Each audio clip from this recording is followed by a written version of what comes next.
We accept the reality of the world with which we're presented. It's as simple as that. We no longer live in a world of nations and ideologies, Mr. Beale. The world is a business, Mr. Beale. Go on without me.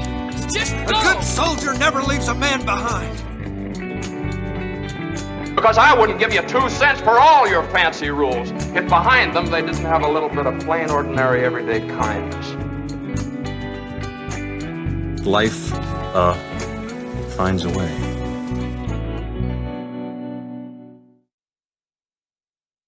Welcome to Silver Screen Biases. Each week we pick a movie off of IMDb's top 250 and dig into it. We're examining truth claims in critically acclaimed movies while also examining our own biases. I'm Nelson. This is Jeff. And this week, Spider-Man: No Way Home. This episode is brought to you by our community on Patreon. They make this show happen and you can help. Links to our Patreon and merchandise are in the show notes. Now back to the show.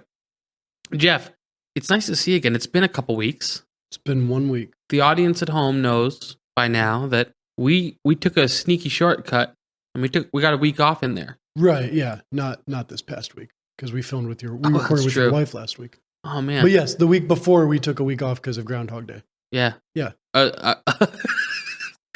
I like the idea of we took a week off because of Groundhog Day. It's like it's a national holiday for us here at Silver Screen Biases. We celebrate Bill Murray. Yeah, we're very religious. Exclusively. We took off a week for Groundhog Day. Saint Murray. That was a rebroadcast, obviously. Now, we'd be happy to hear you guys write in, and I'd like to know exactly how long it was before you realized it was a rebroadcast. And was it as funny to you as we think it would have been as funny to you? Let us know. Because we thought it was hilarious. Yeah, we thought it was a great little joke. Yeah. So. Yeah. And Jeff, do you think we'll cover Groundhog Day in the future? Seems likely. I would like to make a tradition out of it, although I think next year we ought to re-record. Rewatch it. It'll have been 2 years. We can come to it with fresher eyes.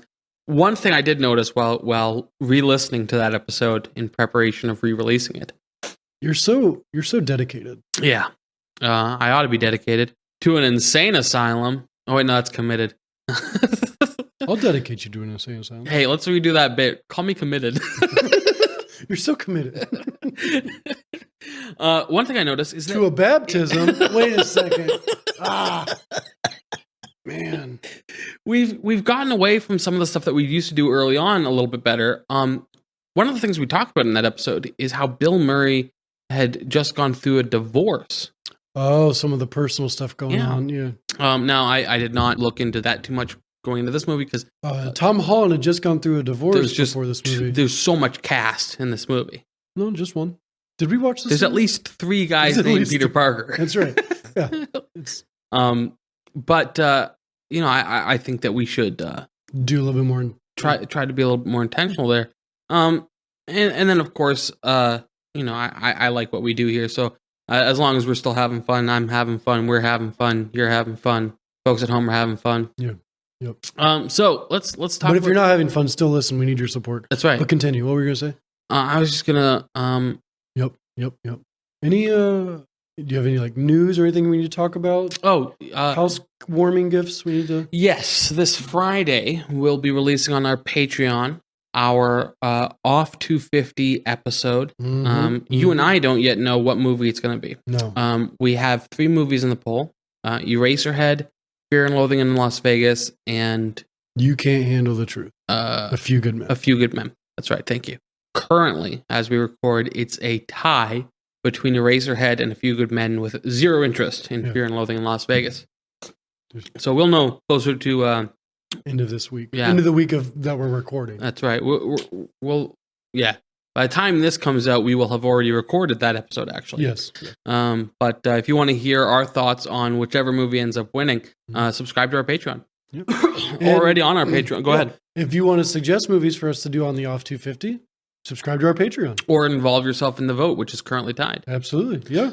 And then also, when you subscribe to our Patreon, you'll get access to our backlog of Off 250 episodes. Mm-hmm.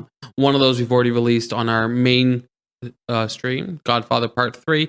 But we've also covered The Jerk, Airplane, Willy Wonka and the Chocolate Factory, Wag the dog. Wag the dog. Thank you. Man, I was blanking. Mm. Yeah, you're welcome. I blanked. So, Yeah. let's talk Spider-Man No Way Home. Yeah. Well, before we do, like, is there there's a couple things. So obviously we're 2 weeks behind. Like, so things you and I are going to talk about now. Yeah. When you're listening, happened 2 weeks ago. Yeah.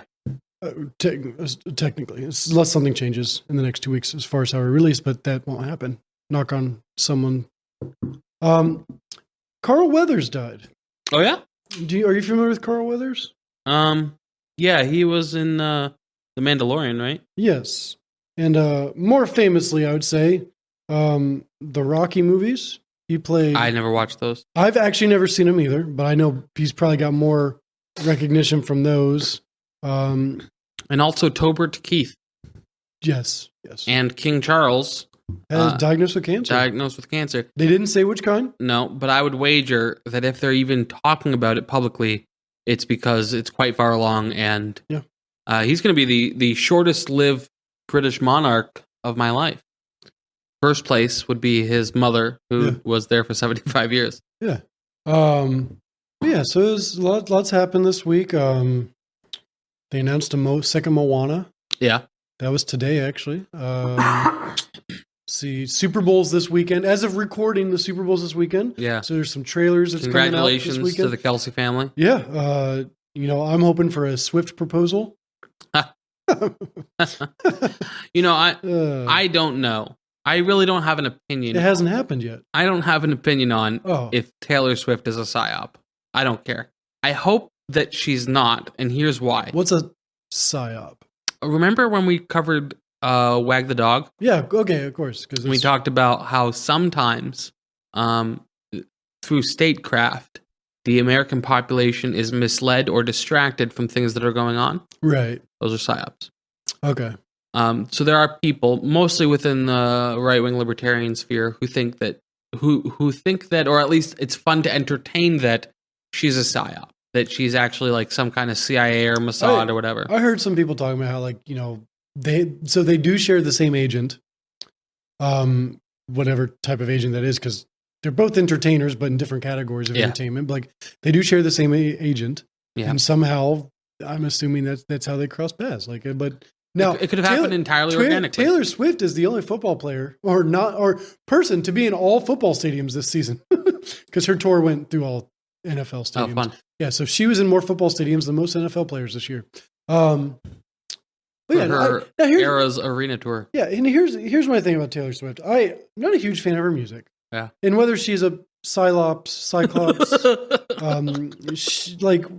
whether that's, she's got the X gene or whatever, you gotta give her credit. Like, as a gifted entertainer, she's doing something right. Or if she is a psyop, then you have to give her handlers credit for really selling it well. The best psyop, yeah.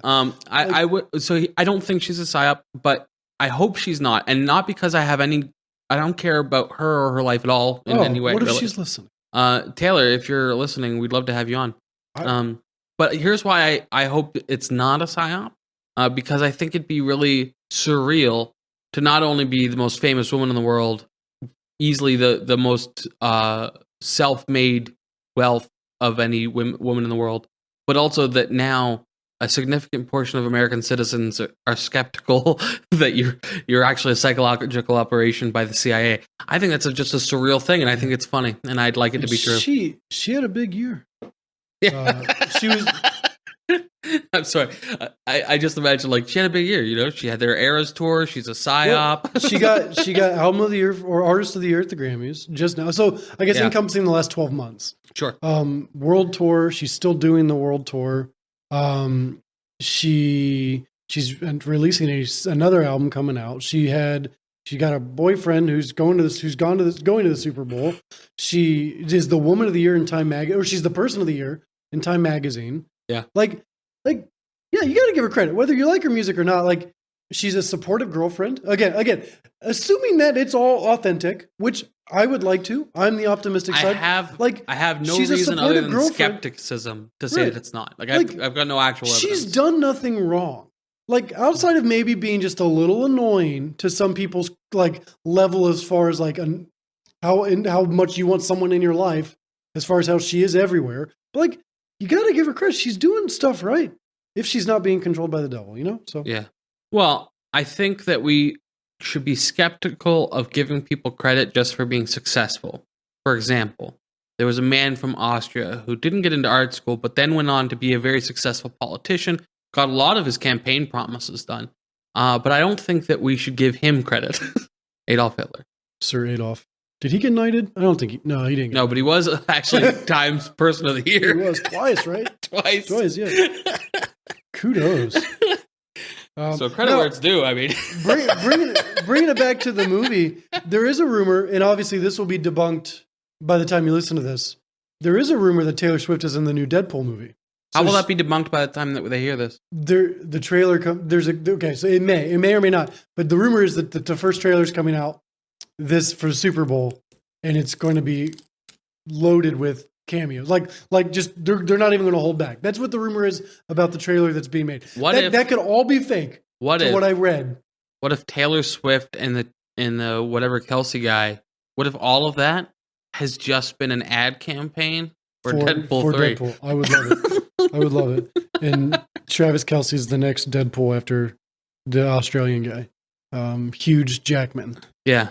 But Huge jacked man. So getting back to the MCU, we may get our first look at Deadpool 3, which is supposedly going to change everything about the MCU, which they've said about the last 4 movies.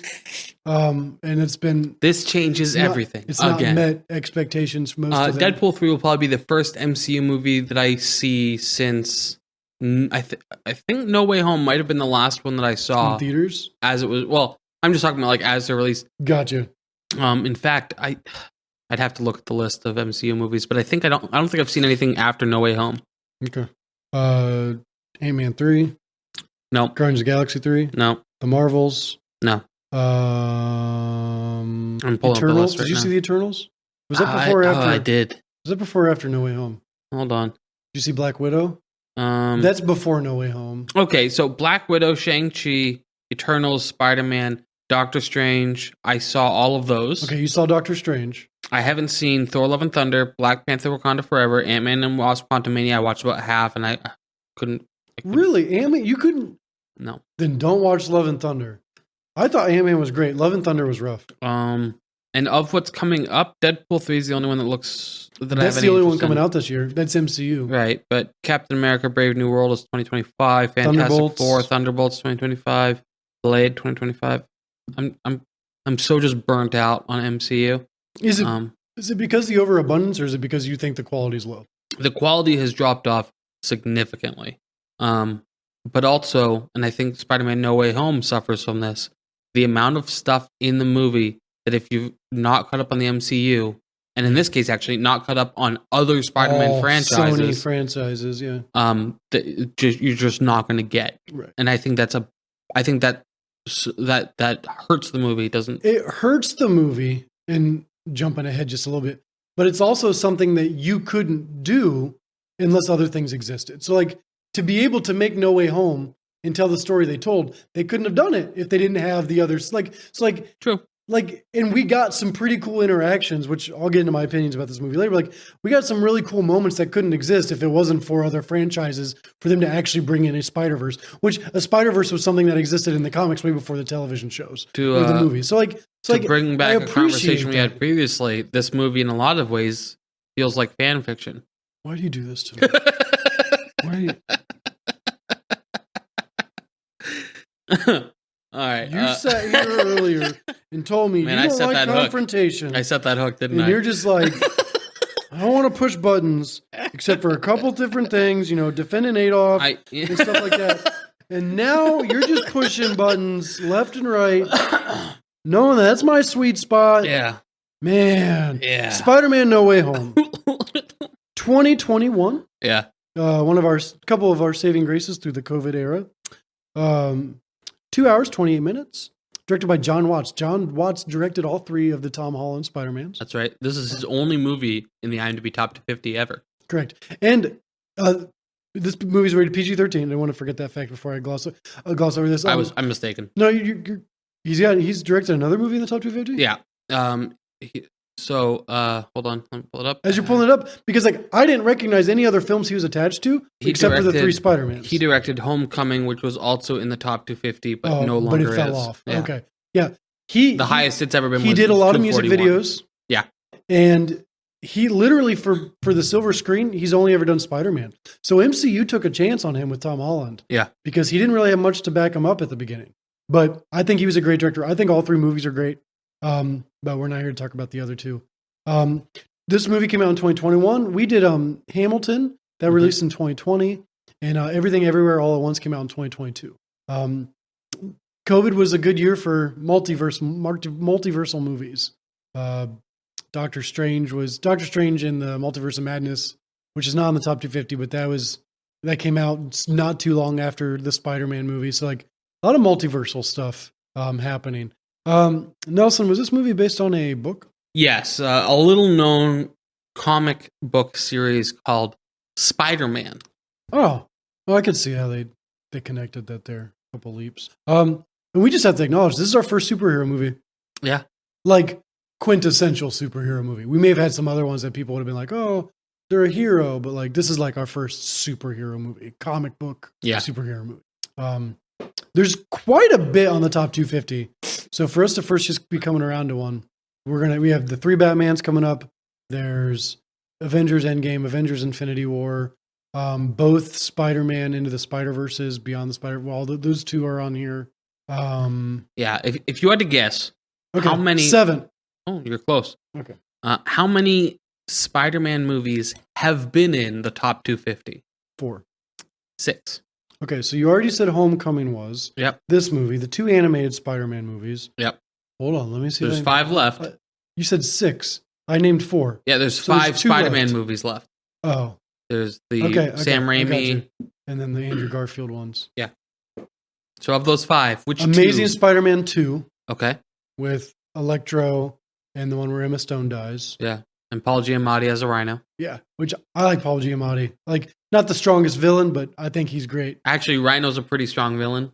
So Actually, yeah, I didn't think about it that way. And it's kind of his whole thing is that he's really strong. the second Spider-Man with Tobey Maguire. I'd say the sequel to the Andrew Garfield ones and the middle one for Tobey Maguire. Okay. It's the original 2002 Spider-Man with Tobey Maguire and the sequel, Spider-Man 2. So none of the Andrew Garfield ones. None of the Andrew Garfield. Okay. And the third Spider-Man movie, unsurprisingly, never been in the top 250. Emo dance Spider-Man. Yeah. Now, before we get into this one, because like obviously we're going to be talking about all the Spider-Mans today, but Spider-Man. Spider-Mans. Spiders Men. Spiders Men's. Spiders Menzies. They're all on the same schedule. I don't know if I have to ask this question, but I feel like I'm obligated to. Do you have a favorite Spider-Man and why? And do you dislike any of them? Of the 3 that exist currently in the live action. So technically you've got a bunch in the animated one that have made their appearance. But in the animated, the live action, the 3 live action Spider-Mans, are you okay with all 3? Do you despise any? Do you have a favorite? What's your take on the 3 Spider-Mans? Tobey Maguire, Andrew Garfield, Tom Holland. Go. So, I actually was hoping to get into this later in the episode, so I'm glad okay, you brought then- this up. Oh, well, it's the end of our conversation. Time is up. Yeah. Thanks for listening. Join us next week. So, are you familiar with ranked choice vote Those 3 words? Yeah, Yes. I'm familiar with those 3 words. Yes. The concept? all 3 of them together. Ranked choice, is it a website? No, it might be. But It's an action? Or it's like it's like a political science term. oh, then no. Yeah, Okay. No, I don't. So, yeah. when you go to the ballot box to vote, how many votes do you get? One? That's right. This was not a trick question. Oh, okay. You get 1. And how many people do you have to choose from typically? Are we talking like presidential election? Sure. Or like, okay, because like sometimes there's multiple. Like if Let's say presidential. Okay, 2. 2. 3 often.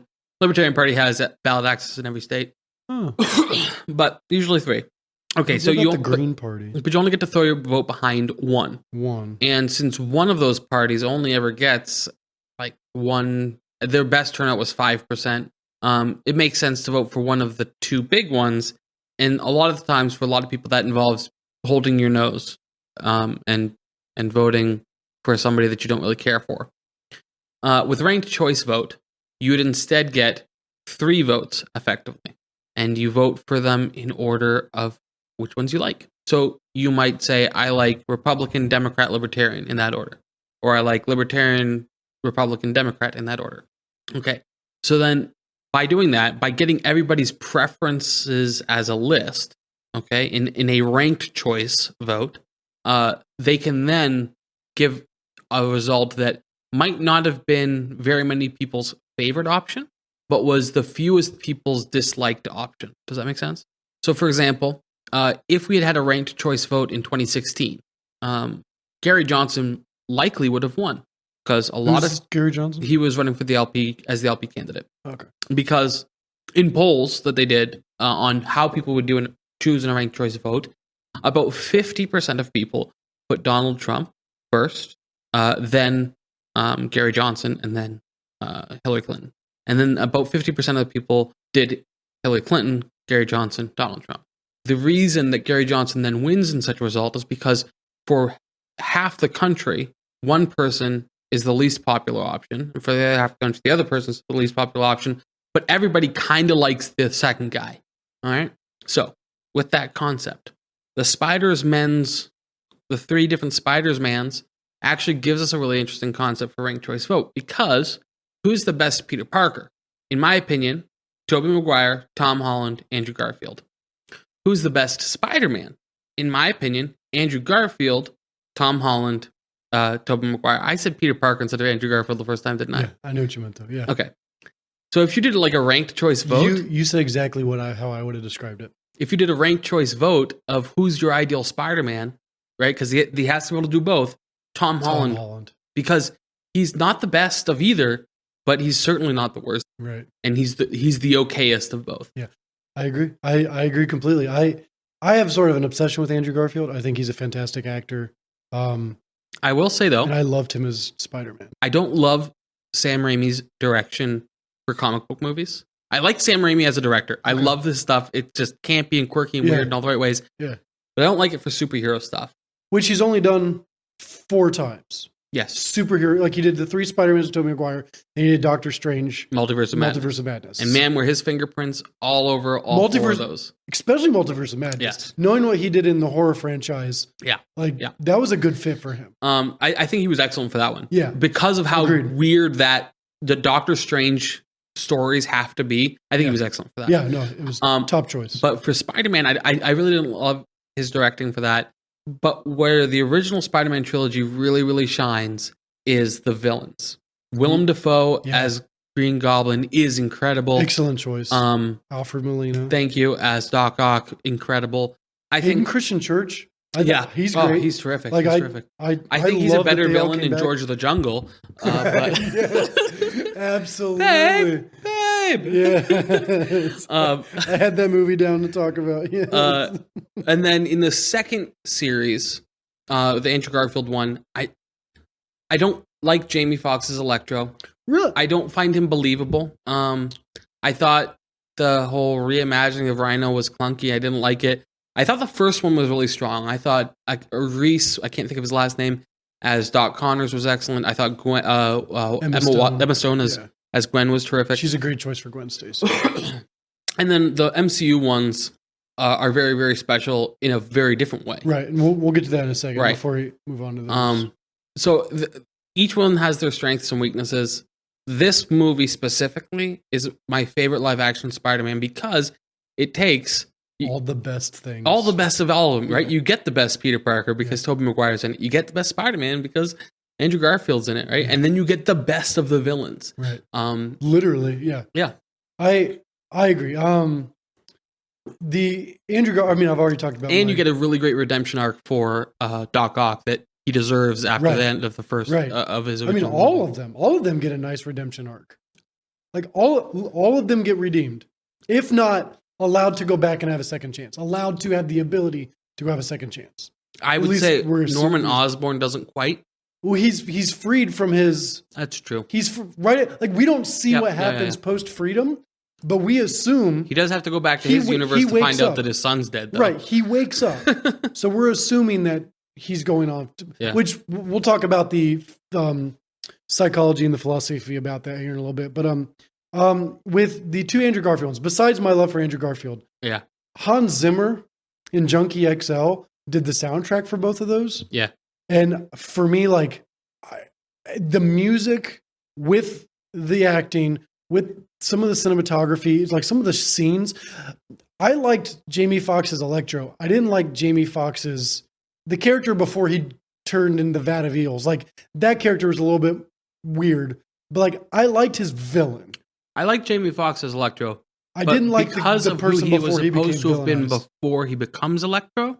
It makes his Electro performance somewhat unbelievable to me. Gotcha, because it was a massive jump from. Yeah, I mean, like, right. So you have this really nerdy, awkward guy that then says that Doctor Strange is dressed up like a Dungeons and Dragons, and I'm just like, anybody that's a really nerdy guy is not gonna. He's not gonna say it like that. Right. And so like things like that, just like it kind of gives away to me that no, this is like a really cool black guy, and he's great as that. He's and they didn't retcon it because they did acknowledge how in the movie No Way Home they acknowledged how he looked different because there was a line of like, yeah, I like this new deal. Like they even acknowledged like how he doesn't look as Blue. dorky and geeky, and like his hair's better in this movie than it was in Spider-Man, the Amazing Spider-Man, second Spider whatever 2. So yeah, like Spider-Man again. but the soundtrack for the Amazing Spider-Man 2 was amazing. Hans Zimmer did a great job. I thought the Electro suite, the Spider-Man suite, like I had that soundtrack on vinyl. I don't know if it's on vinyl. I do have the album. Oh, really? It's one I want. Joke. I don't know. I have some. I can't remember if that's one I have on vinyl. I have the CD for that one for sure. Like the music, Emma Stone, some of the shots, like his Spider-Man. I think for me, like this movie, No Way Home, yeah, it's definitely the best. I may probably put Spider-Man 2, Amazing Spider-Man 2, as my second favorite. Like the depravity of when Gwen Stacy dies. Like you believe Andrew Garfield. Like you see his emotions. Like I didn't like the Harry Osborn. I liked the actor of Harry James Osborn. Franco. No. I'm talking about the Andrew Garfield one. Oh, sorry. I liked the actor that played the character of Harry Osborn in the Andrew Garfield Spider-Mans, but the way they made him, like they tried to make him look realistic versus like comic booky, and he just came out a little rough. So like the Green Goblin was a little rushed in the second Spider-Man with Andrew Garfield. I like that actor, but I think that was a disservice. That was too much to put Electro, and all of a sudden now we've got Green Goblin. Like that was too much. And I think that may have been why there wasn't a third. Yeah. Just because like everyone was like, yeah, like we believed Emma Stone, like we believed the death of Emma Stone, but like Green Goblin, like hold off on that. Like that was, yeah. So I guess that's my take on the first trilogy. The first two are I know we don't like using the term age well, but like those three aren't as rewatchable for me. I like Tobey Maguire. I've recently rewatched the first two. Right. I like not Reese Witherspoon. What's the girl that plays MJ? I'm like on her name, but I don't know who you're talking about. Like she's great. Like Franco is a great the villains are great, but like as far as like the feel for the movie, the environment, the aging of the scenes, the setting, like it's kind of the same way with the original X-Men movies. They've kind of gotten a little cheesier as they've aged. Sure. Still can appreciate them, but like special effects and CGI are definitely a lot more noticeable. Yeah. And it's kind of gotten into more of that uncanny valley in some things. Sure. So sure. I think actually the first two Spider-Man movies with the Sam Raimi directed, the CGI holds up a lot better than I expected. There's a lot more practical effects in it than I had expected. Oh, yeah. So I was pretty impressed. I was watching with the kids, and they kept saying, "Is that part animated?" I was like, "No, actually, that's practical effects." So. Yeah, no, there's definitely things to appreciate about them. But Lindsay and I rewatched all of them when this movie came out. So within the last 2.5 years, I've watched all 3, 4, 5, 6, 7, 8 movies. But I definitely say the Tobey Maguires are my least favorite, but I don't dislike them. Okay. I'm not a fan of the third one. That one's just rough all around. But I like Tobey Maguire. But notable cast in this movie: Spider-Man: No Way Home. Just to recap, Tom Holland. If I'm saying too much, let me know, Nelson. But like, there's a big cast in here, and there's a lot of this cast has a lot of iconic stuff that they've been a part of. So I'll gloss over as much as I can. But Tom Holland, this was to date, He's been in 7 MCU projects. Mhm. He's also in the Uncharted live action version. It's kind of a dud. It was okay. It was okay. It was just okay. He was in the movie The Devil All the Time, which Lindsay and I really enjoyed. He was in Onward. Zendaya, most notably, recently she's been in Dune. She's in the Euphoria TV show on HBO. She's voicing one of the characters in the second Space Jam. She's excellent in The Greatest Showman. I haven't got to that yet. Yeah, but yes, I actually have not seen The Greatest Showman. I like it which a lot. we've talked about that. Yeah, she's in 3 MCU projects to date. She actually came from the Disney Channel, so she was in Casey Undercover and Shake It Up. Both, I never watched either of those. Like those were both shows that came on as I was getting out of the Disney Channel phase.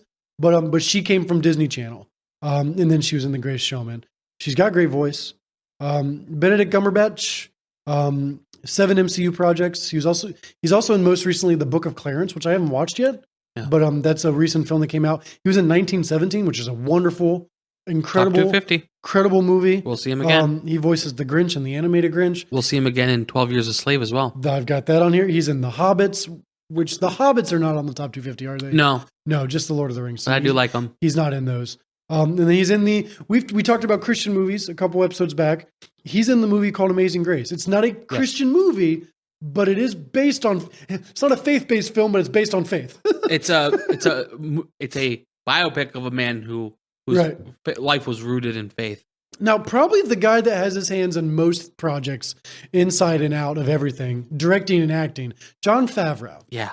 That guy is in everything. Favorite. Jon Favreau. He was in Rudy. Yeah. Batman Forever. Friends. He did a couple episodes in Friends. Elf. He's in 8 MCU films. He's in I Love You Man. He's in he's connected to 4 Star Wars projects. He's in Wolf of Wall Street, which we'll see again later. Chef, which I recommend Chef to anyone. It's so good. Chef is wonderful. It should be on the top 250. Yes, that movie is wonderful. That's a good off 250 recommendation. Yeah. Jungle Book, the live action, which I believe he also directed. He directed, yeah. And then everything I mentioned, he's also has directing in a lot of those caveats he did as well. Mandalorian, a bunch of Star Wars stuff. I think you mentioned Wolf of Wall Street. Yes, so we're going to see him again. That's correct. That's his only other top 250 appearance currently. Yeah. I don't. Scorsese, Actually, let me double right? check. I don't think he has any top 250 directing credits. No, I wouldn't. I don't think so. You definitely check. And as you're checking, so Ron Howard and Bryce Dallas Howard, father daughter. Mm-hmm. I never put this together, but Rob Howard directed Solo. This is completely unrelated, but I was doing research on movie research, going down bunny trails. Rob Howard directed Solo. Mm-hmm. And Bryce Dallas Howard has directed multiple Mandalorian episodes. Oh, really? It's like I love that. I love that it's generational between the two of them. Like I think they're great. Like Rob Howard's done the Da Vinci Code, the Dan Brown series movies. I think Arrested Development. He did Arrested Development. He was the narrator as well. That's incredible. What you got? Not that I found. He's not directed anything on the top. Not that I found. That doesn't mean no. Just not that I found. So it means no. Okay. Jamie Foxx. Yeah. They Clone Tyrone. So good. Soul. Have you seen it yet? No. It's good, man. Soul. Just Mercy. I've seen Just Mercy, and that's with Michael B. Jordan as well. Yeah. He has. So Jamie Foxx. This is his only top 250 movie. Okay, hold on. Let me name these movies off, and then that's fascinating. Baby Driver, Annie, the Andrew Garfield Spider-Man, White House Down, Django Unchained, The Soloist, Jarhead, Ray. He's in The Soloist, Ray, and Ollie, which are all like 3 biopics. Like I expected Django to be in the top 250. and I thought it was. Let me see. It has been. Okay. The highest it's ever been was 56.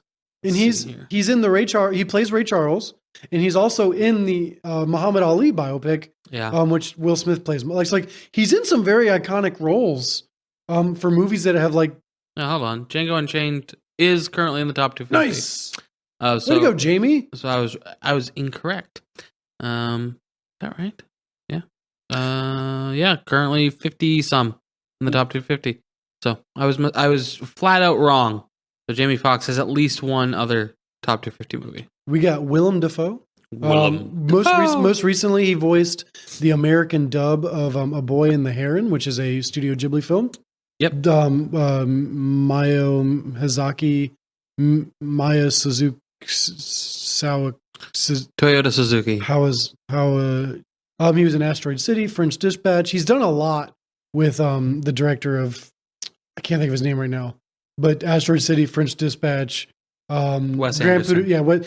So Grand Budapest Hotel is his only top 250 Wes Anderson movie. Okay. But we'll also see him for Platoon. He's in the Aquaman films, and he was in Justice League playing the same character. He's in Finding Nemo. He's in Finding Dory. He's in Speed 2. I think for the talent he has as an actor, he gets surprisingly not great roles. Yeah, he's never. Well, I can't say never. I've not seen. I've never seen any Wes Anderson films yet. But he's in both Boondock Saints, which those would be good off 250 movies. Speed 2, and he's in Platoon. Alfred Molina. He's in Frozen 2, Ralph Breaks the Internet. Alfred Molina has a lot of voice acting credits. I didn't list all those, but the Pink Panther 2, he's in the Da Vinci Code, directed by Ron Howard. And then he's in, obviously, the Tobey Maguire Spider-Mans. Andrew Garfield, he's in Tick, Tick, Boom, which is the story of the guy who wrote Rent, the musical Rent. Did you mention, you said Alfred Molina, right? Yeah. Did you talk about where we'll see him again in the top 250? He has a cameo in Across the Spider-Verse, The Secret in Their Eyes. I didn't see. And Raiders of the Lost Ark. He's in Raiders of the Lost Ark. Apparently. Oh, there you go. Those did not catch my eye. Did you ever watch Eyes of Tammy Faye? No. Okay, Andrew Garfield's in that, and it's I don't know if it's, I'm assuming it's a little satirical, but like it's on the TV evangelists films and stuff. So Andrew Garfield's in that. I've not watched that yet.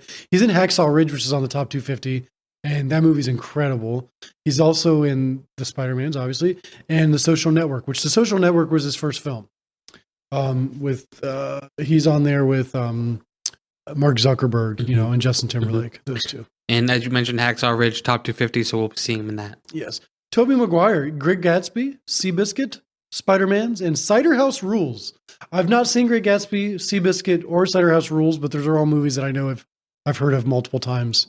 I will be eventually watching Great Gatsby. My wife wants me to watch that one. Actually, and if I can say real quick, my wife obviously was not able to do the episode last week.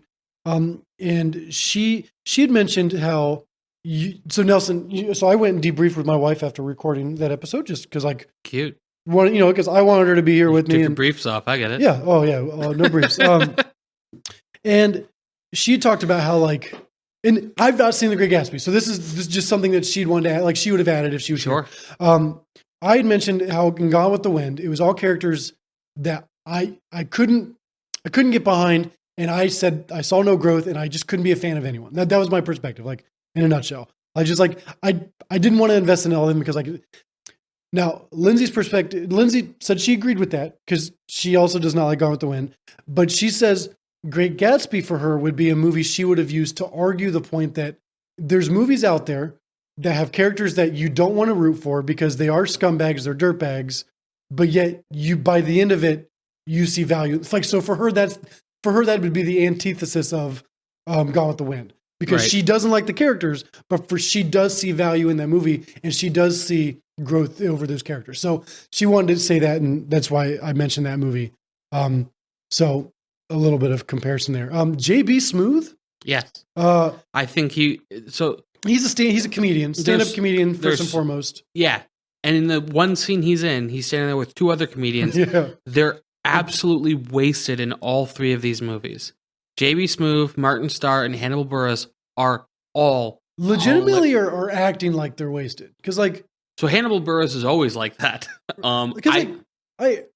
I don't know. It doesn't surprise me as because of the actors, but I imagine with the modern film set wouldn't allow that anymore these days. Are you kidding me? No, I'm not kidding. I think that drug use on film sets is very common. I'm not saying it's not common, but also for something like Disney. It just surprises me. They're oh, you guys are all trashed. Okay, let's film our scene. It surprises me that if that's true, if they were all stoned, I didn't get the impression at all that Martin Starr or JB Smoove were high. Oh, but you just said they were. You said they were all. You just said all three of them were trashed while filming that scene. No. But what did you say then?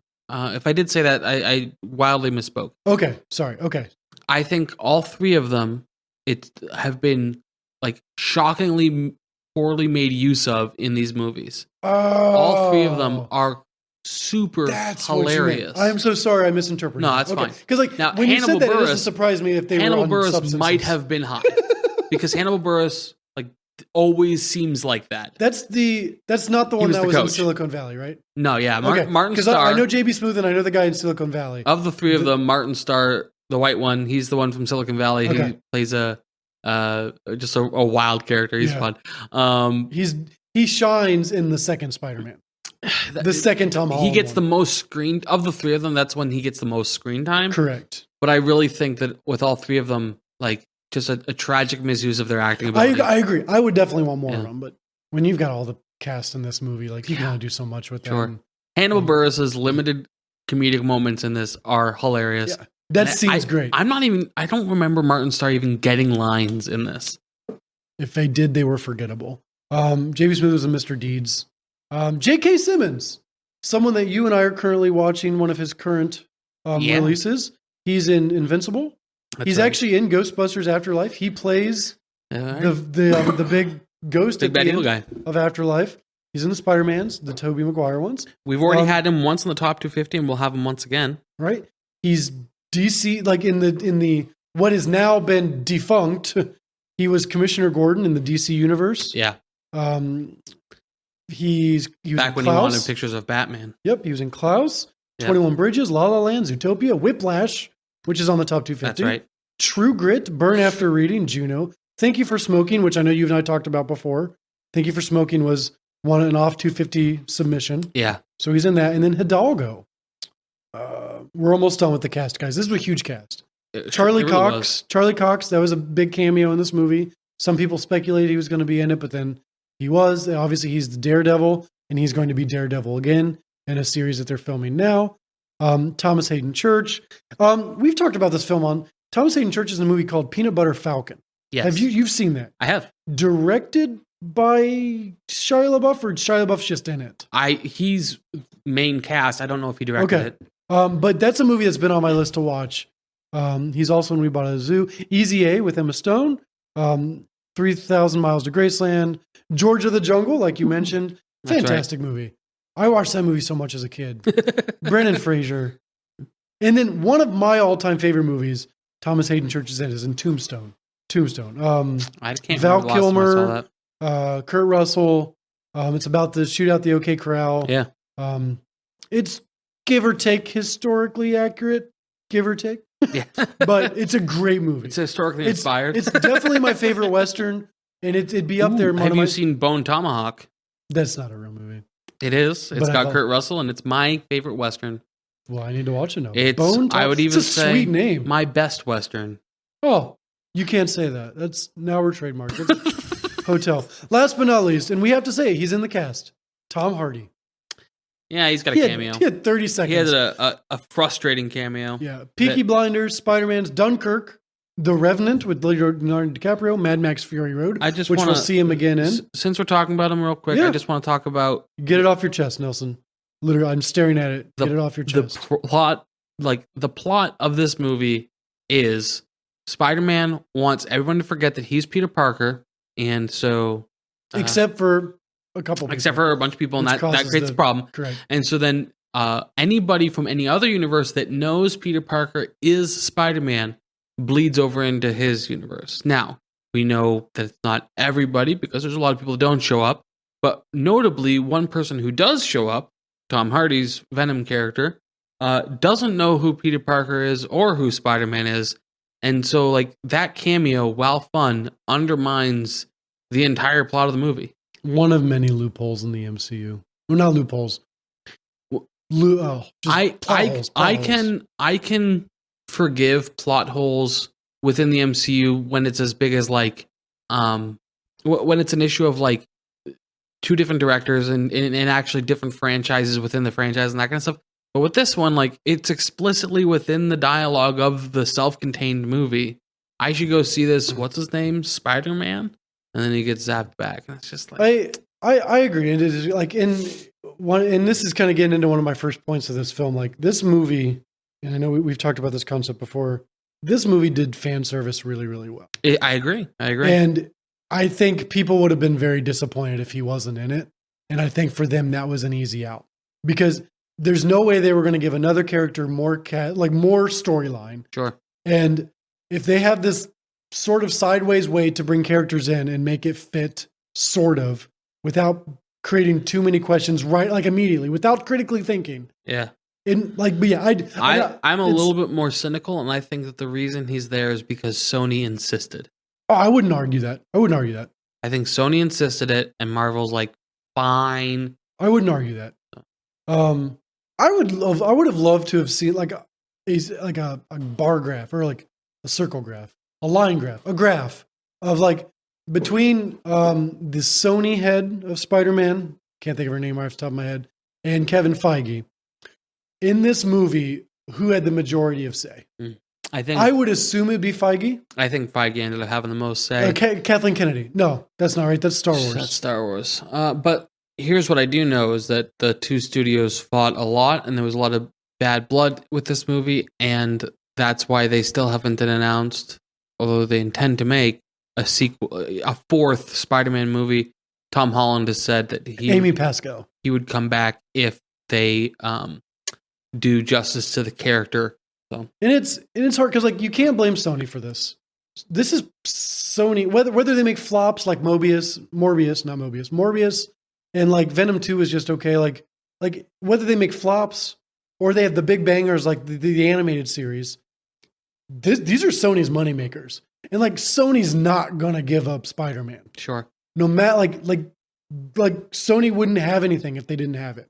So like you can't blame Sony for being like, we'll keep it, but we'll give you a lot of freedom. And then obviously Marvel misses out on some things because they don't have the full cast set. They don't have 100% usability of all 100% of characters. So like I understand why we're currently in this situation, but it kind of makes you wonder like, what would a crossover movie have looked like if Sony wasn't a thing, you know? Mm-hmm. Like, is this movie good because Sony was a part of it? Because like I 100% this movie's great. Like I have little qualms about this movie. It's like would it have been not as good if it was just an MCU thing? Because like we've mentioned earlier, some MCU movies recently have not hit well, and they were meant to be big bangers. Like now, granted, you've disliked a little bit more than I have. Like we've established I'm a less of a critic. I also would say though the majority of the ones that I've disappeared. You've not watched. The majority of the ones that I've not watched or been dissatisfied with, the average Marvel fan has also been dissatisfied with. Right. I don't have particularly interesting opinions on Marvel. Yeah, so like I can get into that all later and stuff. Because like I'm invested in Marvel. Like I have gone this long. I have stayed up to date with everything. I've watched everything. Yeah. I've seen like. Have you ever heard of this thing called the sunk cost fallacy? Why do you do this to me, Nelson? Why do you have to put a title on things? Why can't you just be like, hey, this sounds like, why do you got to put a name to it? Because I'm going to say no. And then I look like a dummy. And actually no one can see me. So I guess I don't look like a dummy. Like, no, Nelson. The reason I say, have you ever heard of is because I honestly expect that you have heard of. And so then you'll just like get my point right away. So the sunk cost fallacy is this logical fallacy that we tend to do to ourselves where just because we've invested in something, we tend to stick with it, even if we don't actually enjoy it or like it or whatever. Oh, yeah. So, for example, I've done that, yeah. Like maybe you don't part with a car that you should have because you sunk so much money into repairing it, but really like your best investment would be to sell it and get a different car. That concept I absolutely believe in. I just didn't know it had a title. Yeah, sunk I'm cost surprised fallacy. It's not in Latin. So yeah. I think with MCU, you might have a bit of a sunk cost fallacy, but on the other hand, it could be like you could easily say, no, I'm bullish on the MCU because I believe that they are going to come back, they are going to repair their image, and I want to be caught up already when that happens. For me specifically, it's both. And the first one is like, yes, I've invested way too much for me to just go, I'm done. I can't do it. But at the same time, I haven't come across, besides She-Hulk was rough. I liked the casting. I thought she was a great casting, but like that storyline She-Hulk was so bad that I didn't even watch it. Well, then you can't have an opinion about it.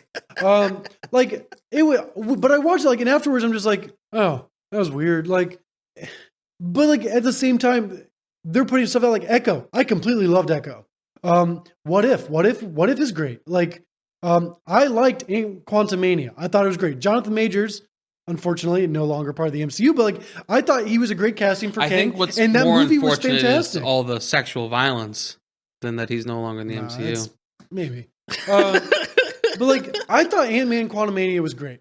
I thought the father-daughter storyline that was in that movie was amazing. Like, I liked Jonathan Majors in it. Like, I thought it was great. I liked Doctor Strange. I loved the Eternals. Like, I thought Eternals was great, and I know people ripped that one up and down. Yeah, it was a bad movie. Well, I knew I had to discipline myself to not get on these like bunches. We have not even gotten into the biases yet. Like, we haven't finished stats yet in this movie. So, but like, I enjoy in my like, I was entertained by Eternals. Like, it was funny. I left. I was entertained. It was big. I loved the God type atmosphere of that movie. Like there was things about it I appreciated. It was all new characters. I didn't know nothing going in, so I didn't have this preconceived notion of what was going to happen. So like, for me, it was a movie that I got to fully experience rather than going in and going, oh, I know it's going to happen because I know these characters. I enjoyed it. As a comic book fan, the reason that these movies particularly frustrate me is because not enough black actors. No, too many. Nelson. No, it's because like oftentimes they're covering heroes that I am familiar with, that the average comic book fan has heard of, and that the average MCU fan who's never read the comics has not heard of. So they're new to the lay audience, but like no, I want this character. So you're a diehard Marvel fan. Like, I'm a huge Marvel fan. So you read comics. Yeah. You knew the Eternals. I don't think I knew this about you. And so it was really frustrating seeing them done poorly. Okay. And like, not just poorly, but like even on its own merit, like a poorly done movie, and then layer on top of that, poor representation of these characters. I think that one of the absolute best done was the first Guardians of the Galaxy. I think they nailed those characters really well. The trilogy is really good. The whole trilogy. Yeah, I just haven't gotten to the third one because I'm just so burnt out and frustrated with MCU. But let's move on. Have you heard of the sunken ship phallic? Felicity? That's not right. Felicity? Have you heard of Theseus's ship? Fellowship? No, Jeff, tell me more. So okay. Anyways, we digress. 8.2 out of 10 on IMDb. Currently 172 out of the top 250. Nelson, does this movie have an IMDb top 250 history? Boy, howdy does it. Awesome. Moving on. No, I'm just kidding. So it debuted at 8, its highest, in December of 2021. By March of 2022, it had dropped to 50. By May of 2022, it had dropped to 100. But it didn't hit 150 until February of 2023. And it slowed down significantly since then. So like, it's still dropping, but like not nearly at the rate it was. But that, in the first quarter, it dropped 100 points. So 93% tomato meter, 98% audience. Mm-hmm. Did this movie have a budget? Did we seriously not already cover this? Wow, $200 million in 2021. Jeff, any guesses on what $200 million would be today? $200 million and $1. $225 million. That's a lot. I don't think we print enough money. I feel like $2 in 2021 is worth $2.25 today. And that's by conservative I'm estimates. 25 cents richer? No, poorer. Yes! Wait. No! All right, so Spider-Man No Way Home. Obviously, like, as we do this journey, I'm going to inevitably, rank, like, it'll just happen, because especially with Letterboxd, me using Letterboxd and entering every movie I watch now, like, it's going to happen. Like, I will have all my Marvel movies rated at some point. This movie would be up there. It's a very good one. This movie would be up there with The Dark Knight. That's not a Marvel movie. No, I'm saying comic movies in general, like the Spider-Man into the Spider-Verse. Man of Steel would be up there for me. This movie's great for me because of the fan service. Yeah. Now, some movies have done fan service poorly. Yes. I think this one did it really well. Yes. So before we even get into biases, I just wanted to make like I'm a fan of this movie. It's great. I watched it in theaters twice, and then watched it multiple times when it came out. I don't think I've ever seen a movie in theaters twice. Oh no. I think all 3 Star Wars, like the sequel trilogy, I watched all those twice in theaters. Endgame and Infinity War, watched them both twice. Yeah, no, those pre us having a child. I do prefer. We haven't done it since we had a child now. I do prefer a cinema experience to an at-home movie experience. Man of Steel, I watched in IMAX. I want to jump in here to a bias real quick. We don't have time for that. Yeah, go ahead. In the first 2 MCU Spider-Man movies, Homecoming and Far From Home, Fargo's Home. Peter is cleaning up messes created by Iron Man. Yes. Yeah. In Spider-Man 3, Iron Man is dead, and so now it's actually Doctor Strange's mess that he has to clean up. Now, the movie tries to portray this as Peter Parker's mess. Peter Parker even says, I know that this is my mess, and I swear that I'll fix it. But honestly, Doctor Strange is the adult.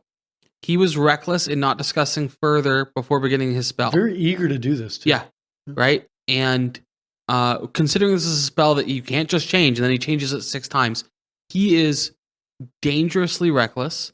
Now, he does do a bit of a mea culpa and say, I forget that you're a child, but that's more intended as an insult than him taking any kind of responsibility for his own actions. Yeah.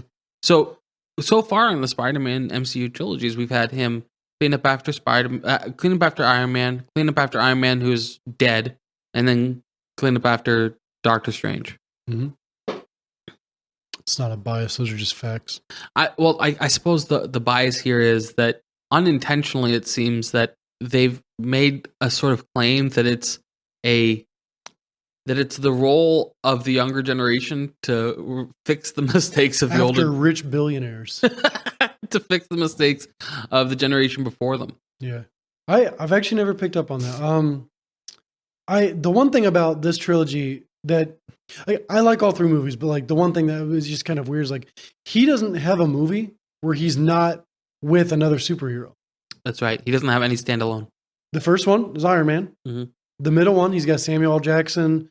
And even at times, the fish tank head guy, Mysterio. Even at times, he's a bigger character in the film than Tom Holland is. He's and he's a mentor of sorts as well. Yeah, like I want to see Tom Holland on his own, and I think that's kind of where the other 5 shine. Is like if I had to pick those for some reason, like those ones are all led by Spider-Man. Actually, hold on. There is an interesting thing being done here, though. What's that? Every single movie, so there is the cleaning up messes of your predecessors, but there's also important conversation about mentorship. In the first one, Iron Man's his mentor. In the second one, Mysterio's his mentor. And in the third one, the other Spider-Men who are older and wiser are his mentors. Yes, agreed. So in each one, he is being mentored by people who've come before him and like, I'm going to try and show. Now, with Mysterio, there's more to that. It's false, but it's still what he's seeking. Exactly. Yeah. And so I do you think that it is actually, you and I both read Wild at Heart? Yes, John Eldridge. All 3 of the mentor type characters are father figures for Peter Parker who does not have a father. Do you agree with John Eldridge's caricature? No, not characterization. Caricature means like a fake image. Do you agree with John Eldridge's assertion that young men need older men to initiate them into manhood and like to mentor and say, hey, this is what it means to be a man, and then to affirm them like, yes, you are being a man. Do you agree with that? Short answer, yeah. Can a kid grow up and become a great outstanding citizen without it? General versus specific. It's possible. But like in general. Yeah. Yeah. Like what? And even John Eldridge comes from the faith aspect. So even if you remove the faith aspect, I think this movie has removed the faith aspect. That's true. Like I think men can definitely gain from talking and learning and studying under someone who's been there before us. Yeah. And absolutely. I think something that John Eldridge doesn't drive in enough is that doesn't stop. Right? Like throughout a man's life, he needs to find other men who have done it before to mentor and consult, and then also be looking for opportunities to be in that mentor position. Would you say that's different than discipling? No. Okay, I would say it's very very similar, if not identical. Because but I we're I always do called to think- be discipled, and we're called to disciple. But I also Like- think that it doesn't have to be a disciple. Like, so for example, I've got like secular career people who also mentor me, right? It's because you're libertarian. And so I think it's interesting that while I think MCU, especially with its more progressive than conservative politics, right? They're not like super progressive, but they're certainly more progressive than you and I are. Even with their more progressive politics, they still have a young man trying to figure out what it means to be a man, being mentored by 3 other men, right? Like that's what, or 4 actually, because So, 2 Spider-Man. 3 men and a spider. that old chestnut. So I think that's interesting that like there's certain things that are just so ingrained in us that we can't not accidentally even bring them out, you know? Right. And I'd say that's what's happening here is that young men need mentorship. The reason I'm specifically talking to men is because I don't know I don't understand women. Well, let me tell you.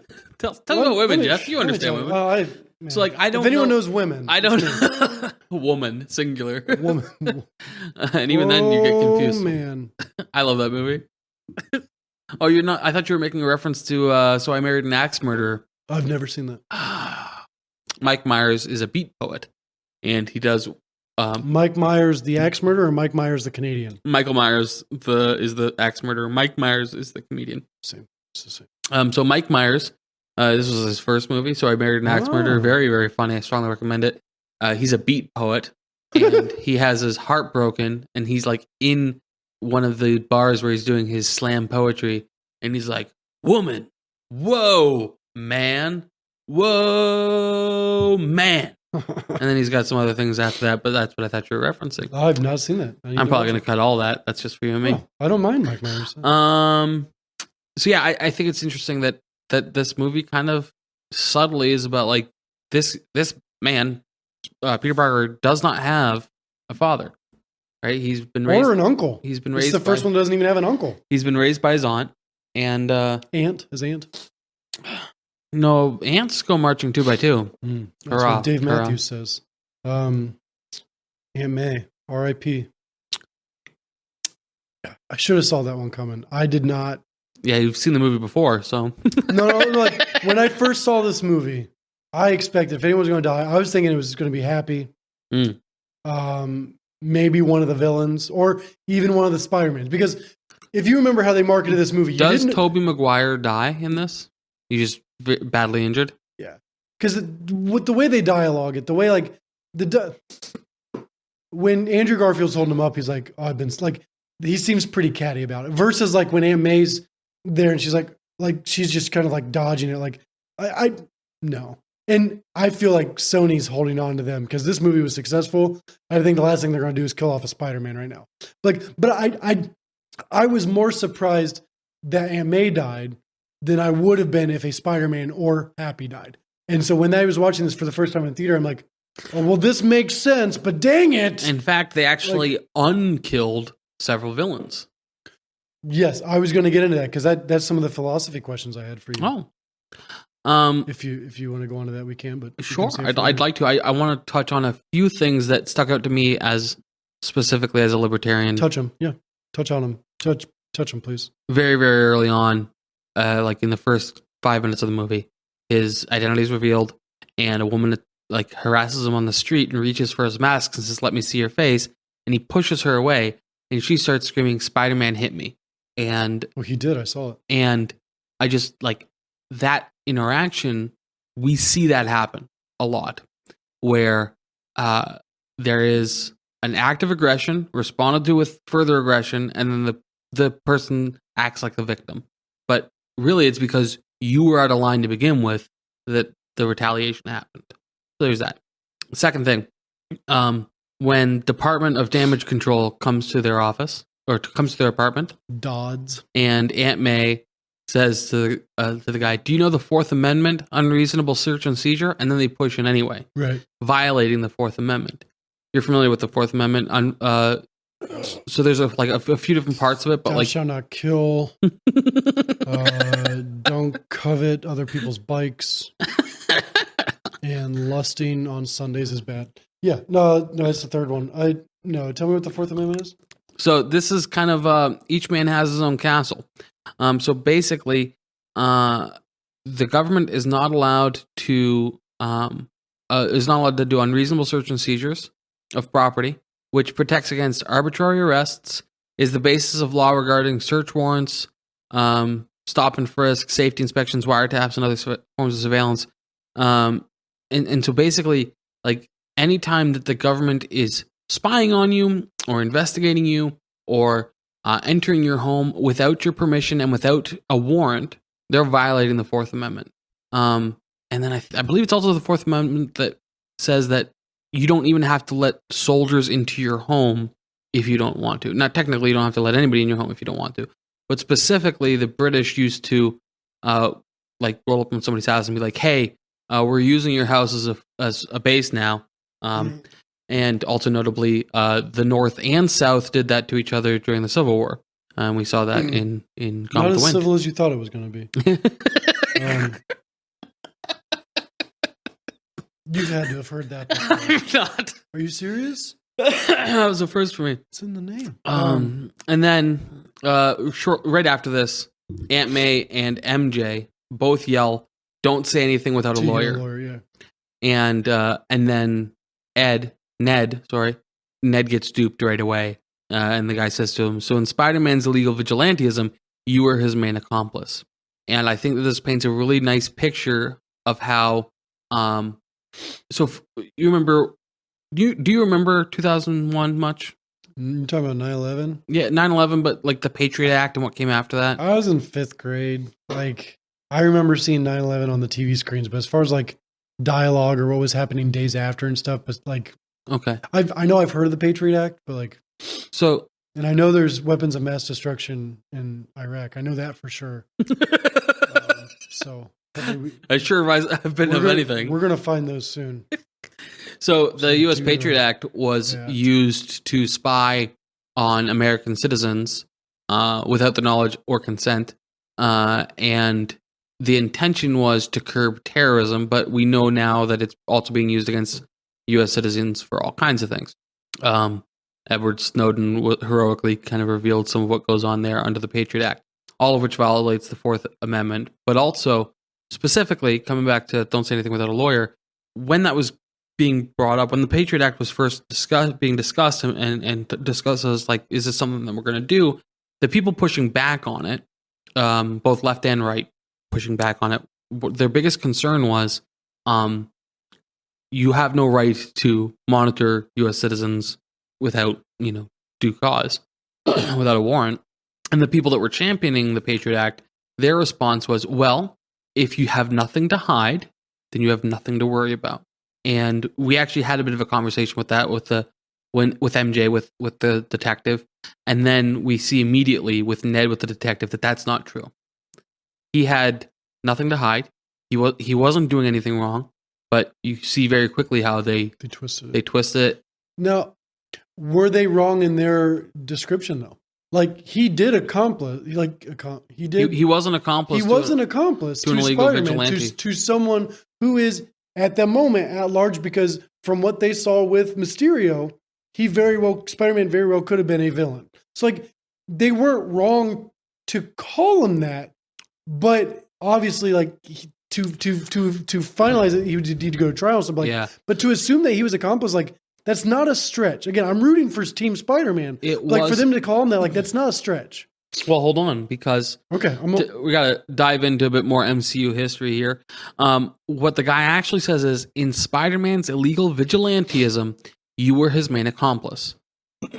This was not an accusation that when Spider-Man killed Mysterio, you were his main accomplice. Illegal vigilantism. Yeah, talking about all past things. That's right. Yeah. Which side of the Marvel Civil War was Spider-Man on? Do you remember? Iron Man. Iron He Man. was to sign the Sokovia Accords. That's right. Yeah. So the side that was, hey, vigilantism is dangerous and we need to be registered with the government. That's the side Spider-Man took. Yeah. Spider-Man was not doing vigilantism before this that we really can see in the series. And Ned didn't know about it until after he'd already been working with the Avengers. So at this point, it's not illegal vigilantism. He is a government employee, effectively. Well, the Sokovia Accords never. I gotta remember, because of Civil War. I don't think did the Sokovia Accords go into play then? By the end of Civil War, was the Sokovia Accords put into action, I don't remember. did it get abolished? I don't remember. I'm trying to remember, because I was going to ask you, I was like, do you think? Okay, before. Can I move on to a different?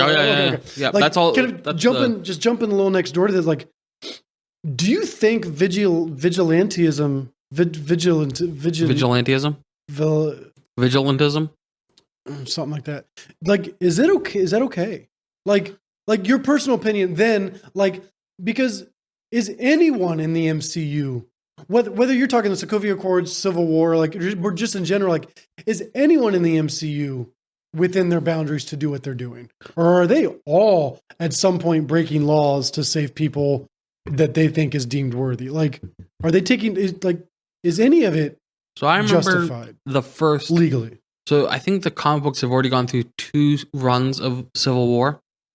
The first Marvel Civil War was when I was in high school, and I remember reading all the issues, and I wasn't super libertarian then. But I remember being really challenged by this because I considered these people to be heroic. And you had Captain America leading the people saying, no, if we register, there's all these problems that come with it. And I thought his case was really compelling. And Iron Man leading the side of, no, we need to register, we need accountability. And I thought, this is compelling as well. I think that vigilantism is a result of a failed judicial system. Is vigilantism the same thing as rebels? Would you like the Star Wars rebels or the rebels quite. during? Not quite. So the revolution. Yeah. So vigilantism is crime fighting without permission, basically. Okay. And we actually see in America vigilantism. We see people taking justice into their own hands when they recognize that justice isn't being served. Some people mischaracterize Kyle Rittenhouse as being a vigilante, but that's not the baseball player.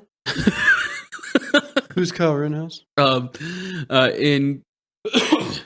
In Kenosha, Wisconsin, during the George Floyd riots, he was physically attacked. He defended himself, and in so doing, I think killed 2 and dramatically injured a 3rd.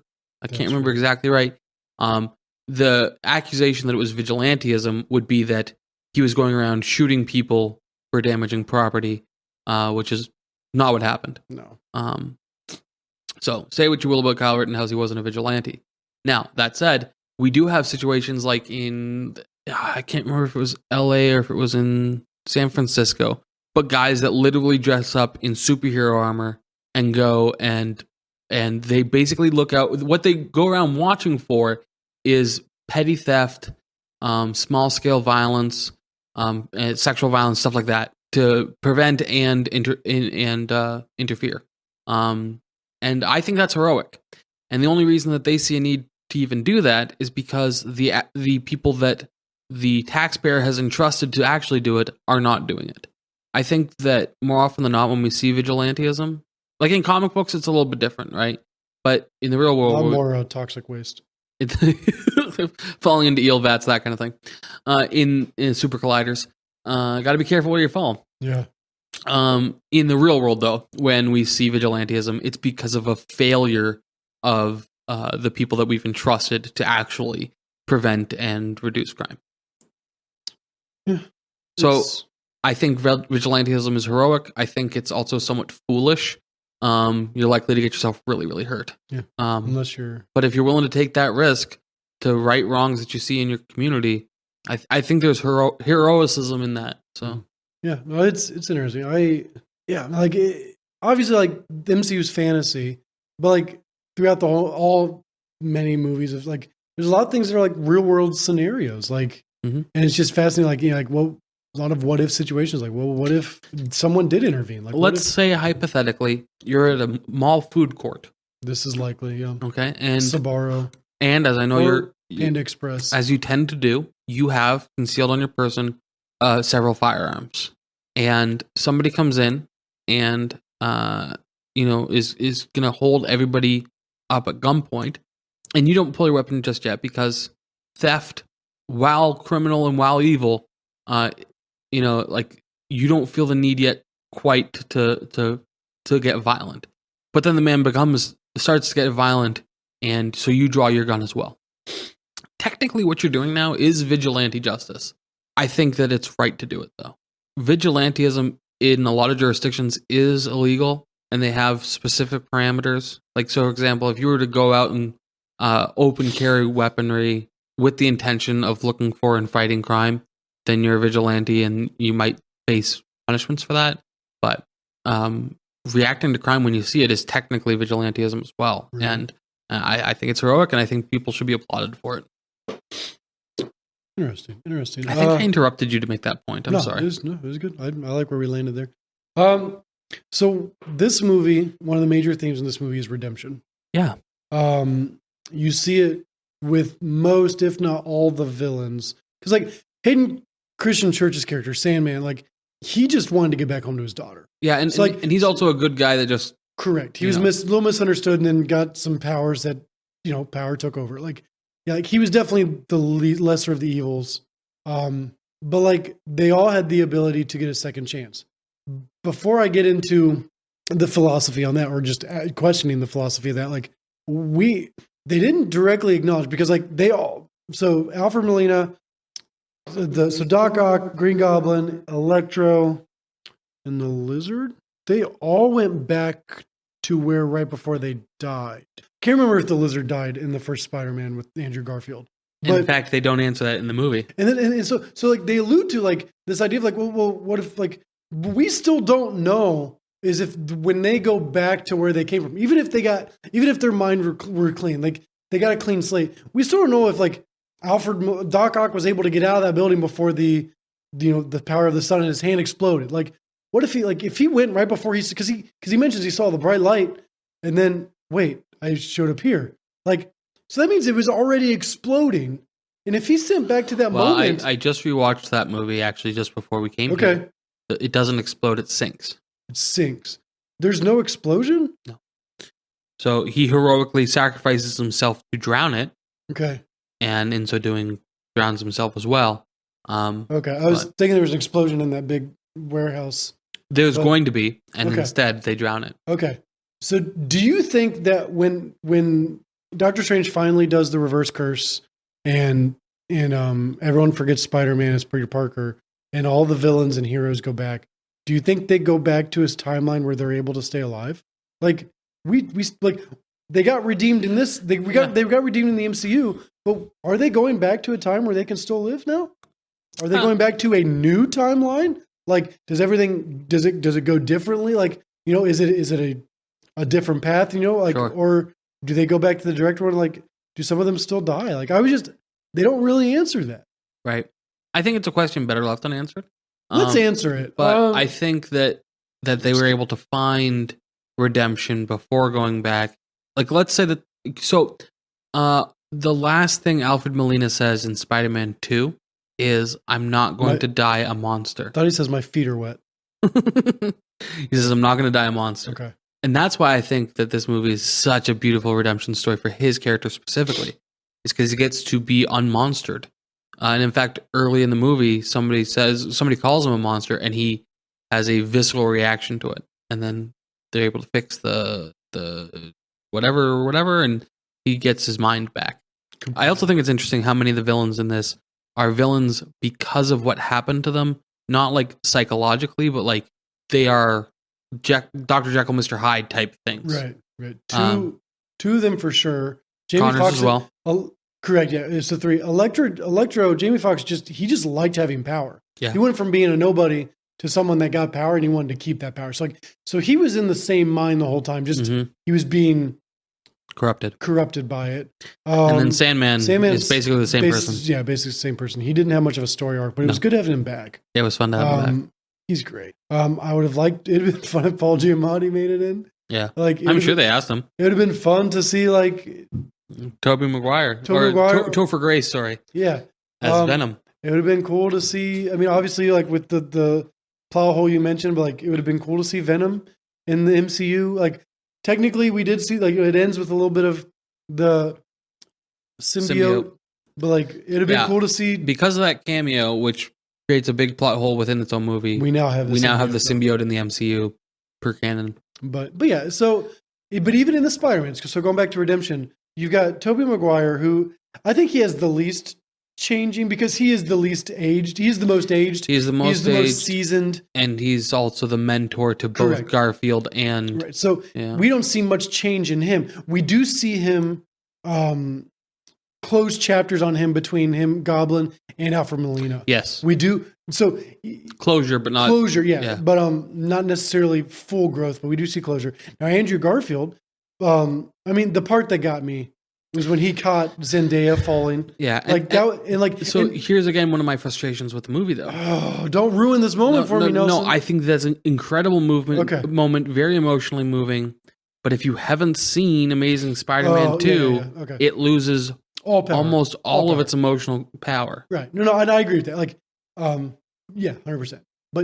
But if you have seen the movies, that moment is all the more powerful. Sure. So, but it's both sides. Like, and the reason that frustrates me, like, it's already frustrating to me that like any given new MCU movie, if you've not seen the other 20 or actually 30 some movies, so many, there's a lot you're missing out on. Right. It's so much weirder that. Oh, also, you must have seen the other Spider-Man movies that aren't part of the MCU, but now they are, and that's tricky. Yeah, you know. And it's going to happen with Deadpool 3. You can't have the cakes and eat the elephant. You know, people say that. Yeah, like it's like if they were going, if you're finally getting to a point where all of the Marvel characters are coming to one big pool, it's inevitable for there to be loose ends or closing it, but then creating like, oh, you got to watch these. You can't not create those issues. For how much I will say though, and you hinted at this, and I think you're right. A success of this movie. Can you say that again, please? You hinted at this, and you are right. I'm going to listen to this epised again. You're going to listen. That'll be the first time. It's going to be the first time. First episode that you listen to. Oh, that feels good. Go ahead. You hinted at it. It's right that if you have seen these other things, the amount of closure and reconciliation in this movie that's done well. Really is incredible. Yeah. Like it's a triumph of writing. Yeah. Like and so moving forward, you got Andrew Garfield. So when he interacts with Electro, like they have that whole conversation. He's like, I'm nobody with. He's like, you are like it's beautiful because like Andrew Garfield was also in that position. So it's not just coming from a hero to a villain going, no, you're somebody. Just believe in yourself. Like no, Andrew was there too. Like that Peter Parker was there. Just like I thought that was beautiful. And then for Tom Holland's character, Peter, like for him to get that growth, not just from an uncle or an aunt, but get it from other, it was beautiful. Let's talk about his growth specifically. Yeah, he's the same height, all three movies. So, you're not even going to say anything about that? I thought it was a good one. I thought that was great. It was terrific. Best joke of the night. Let's not push it. He says to Aunt May, "This isn't my problem. Their chance of getting help is way better back where they came from.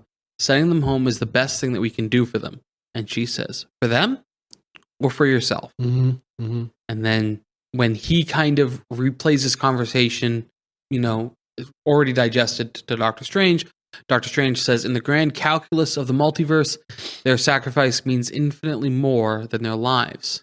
And then she dies, having said, "With great power comes great responsibility."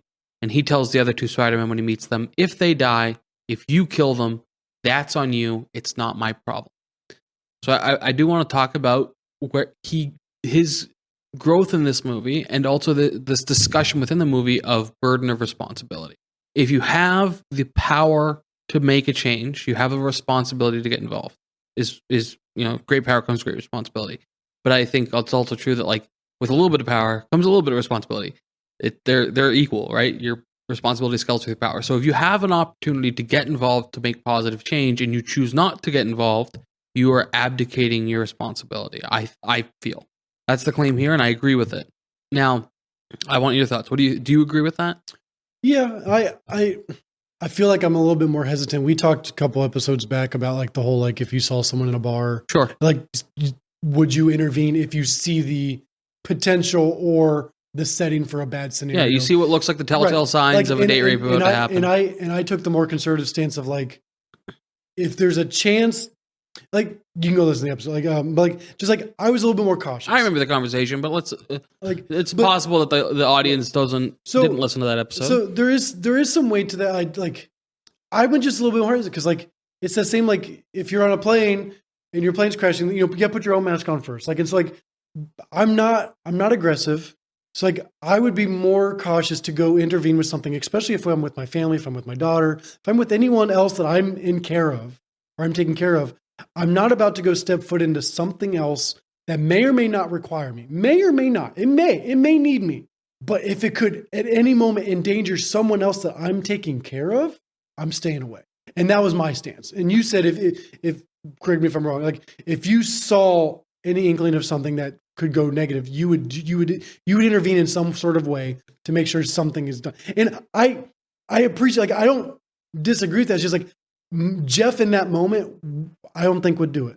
Yeah. I'm too cautious. You need to read more comic books. I'm too over. Like I try to over, like, I think about it too much and I'm like, yeah, but what if and I hesitate on those moments and I hesitate for good. And sometimes I probably hesitate and I miss out on some moments. I don't disagree that my stance is more than a little bit reckless.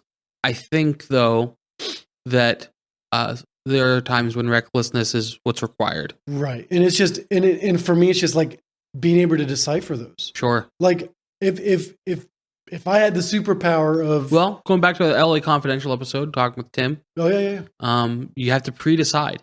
How am I going to respond in that moment? Right. And that was specifically like with, yeah, correct. Like, and like, it's, if I had the ability to know, like the people you're with are safe, they need your help. If there was a little voice in my head that said yes or no, then I'd probably be more confident. But like, if there's any error of question, for me, it's just like, if I would hesitate. Sure. I hesitate. Like, obviously, if there's a gunman in a building and I had the ability to stop a gunman, I would obviously be like, okay, this is clear and present danger. But if it's a lady at a bar and there's some foul play that, in my mind, it looks foul, and it could very well be foul. It could be the setting up for date rape. Could be the setting up for something. But all the pieces are not visible, and there could be reason for speculation. I'm going to lean on, I'm not going to intervene. Because the guy that I may or may not be questioning his sanity, he could be armed. And I could be stepping into something that I misjudged or rightly judged and I wasn't equipped to handle. True. And I know my limits. I'm not one of those people. Like, if you're with me and something goes down, I'm not going to keep you safe. Sorry. I'm not one of the stronger willed, confident, aggressive people. Like, I'm going to be like, let's go hide. Like, let's go run and hide. Like, I'm not brave. I'm not Gryffindor, you know? Sure. And I think I'm more Ravenclaw. That's where I'm Hufflepuff for sure. Yeah. I got sorted into that legitimately. Not legitimately. It doesn't actually exist. No, it doesn't. I spent $300 to get sorted. Really? Because there's a web app you can do. It was this free. Facebook page, and they said, "Send us $300. We'll sort you." You know what? I never got my certificate. I'm just kidding. But yeah, so just that goes back to that whole conversation. It's just like So that was the first one because that kind of sets up, I think, the context of the whole conversation that precedes actually. Mm-hmm. In the grand calculus of the multiverse, their sacrifice means infinitely more than their lives. I believe I've referenced it before. Murray Rothbard's quote, an act can only be truly noble if it is taken willingly. So their sacrifice is not a sacrifice if it's not their choice to make. So Doctor Strange takes a very utilitarian worldview here. In the grand calculus of the multiverse, their sacrifice means infinitely more than their lives. Jeff, do you think that there are people that have the right to make those decisions for other people? No. Like we've talked about this concept before, like the whole like playing God. Like sure. I'm very it doesn't, for me, it doesn't matter the situation. Like, I'm not a fan of the death penalty. Like, Yeah. like because of and granted, I'm never going to be in a position where I'm going, okay, You don't know that. listen, like, I'm pretty confident. I don't know. I'm angry pretty on confident. I'm not. I've been working on some things in the background. I've been getting these emails. Like, They said if I we sent got them your $300, application for Ohio State patrol. I don't know. I don't even know who's on. comptroller. Yeah, like it's playing God outside of conceiving a child, which I've actually never even done that either. Like I don't want, like, outside of bringing life in, Yeah. I don't want to be the person that takes life out or has and it's so if there's breath in our lungs, and I believe this from a faith perspective, like if there's breath in our lungs, God can use us. Whether you've murdered billions of people, like Thanos, like if we're talking fictional or non-fictional, like, Right. like if you, Well, like, technically, he didn't murder him. He just disappeared him. that's true. That's true. But if you truly believe God can redeem anything and use anyone for the greater good, Yeah. then I don't want to be someone who's going to, outside of stepping in front of something who's about to attack my family. So it's out of defense versus just being the aggressor. Because, like, I don't even know what scenario how that would play out either. But like, I don't want to play God.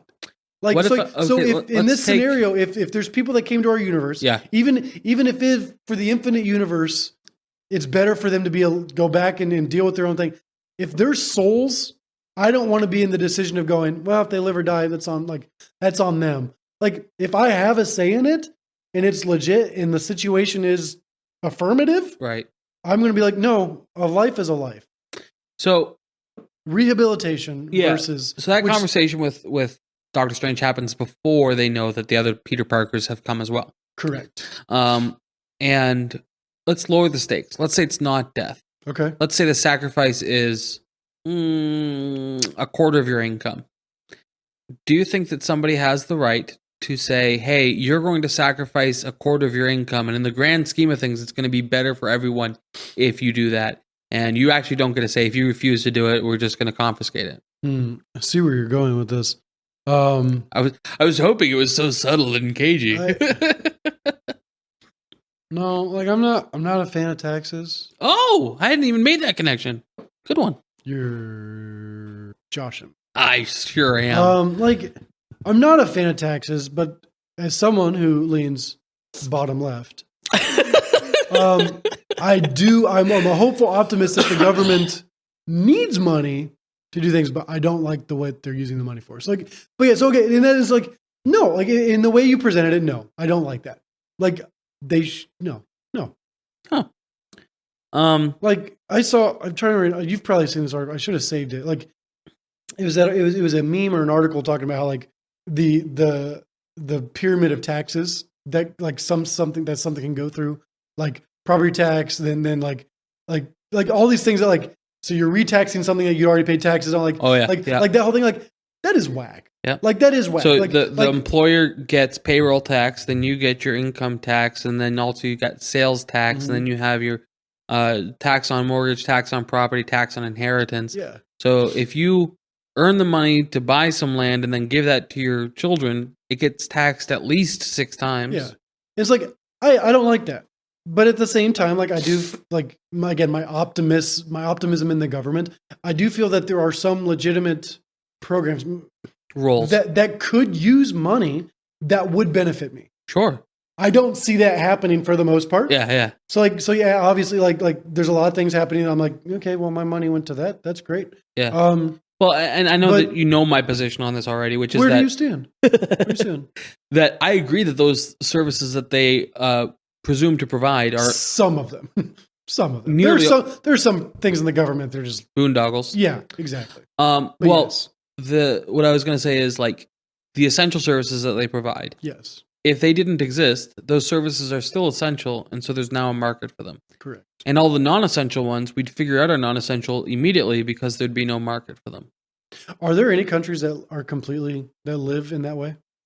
Like, is there a country that lives in a libertarian type of setup? There are countries that are more libertarian than others, but nothing that is what I would call, like, you know, Fully my accomplished? ideal Because, like, it would be free market society. it'd be I think we talked about this something and this is just coming from ignorance on my side. Like a fully libertarian society, it's not socialist, right?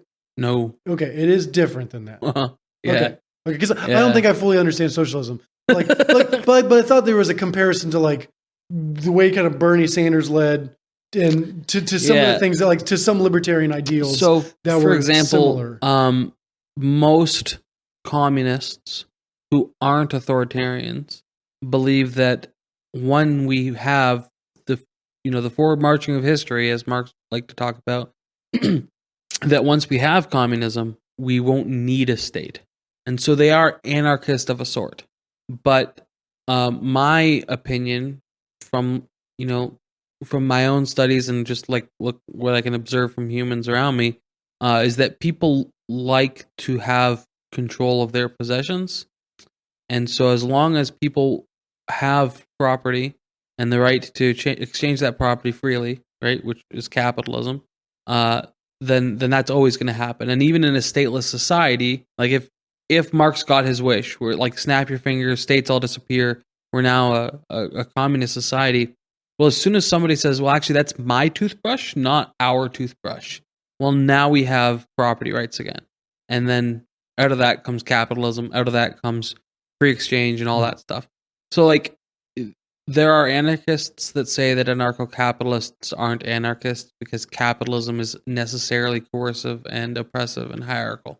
There are socialists who there used to be libertarians that consider themselves socialists.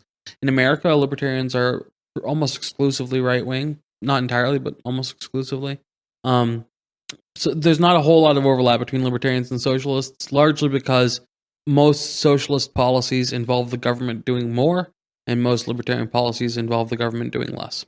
Okay. Does that answer your question? It does. It answers the second question I asked. Like, is there a country that runs closer to libertarian type structure than America?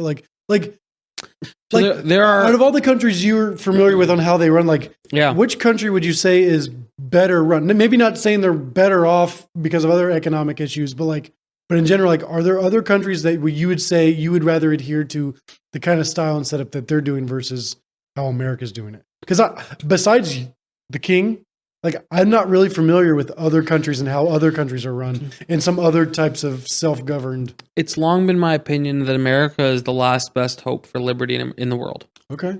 Certain states within America do it better than others. Okay. With Milei's election in Argentina, I think that we might find Argentina is the next great hope for liberty in the world. Nice. There are certain countries in Europe that, for example, don't have a military, which I think is a strong, movement. It's a strong stance, yeah, towards liberty. However, these countries are also part of NATO. These countries are also part of the EU. I think that certain jurisdictions within America are the most liberty-loving communities that you'll find in the world. Okay, but not as a full country government. No, as a country, we're very crony capitalist. It's very fascist, as a country, because you said, and I'm not. This is just me showing my ignorance and just I'm not familiar with a lot of this stuff. But the NATO and EU, yeah, it's not wrong to be networked with other countries, right? Just the idea of being networked with other countries isn't bad. But what is it about NATO or the EU that is presumed, or from your perspective, negative? Yeah. So what makes those things toxic versus profit or functional? Yeah. So again, and tell me I've never the European Union as an attempt to make Europe more like America as far as government structure. Okay. Where the independent countries lose autonomy to the whole.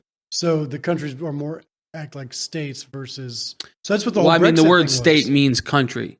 So that, and that's what is. That's confusing. Well, state and country are two different things in America.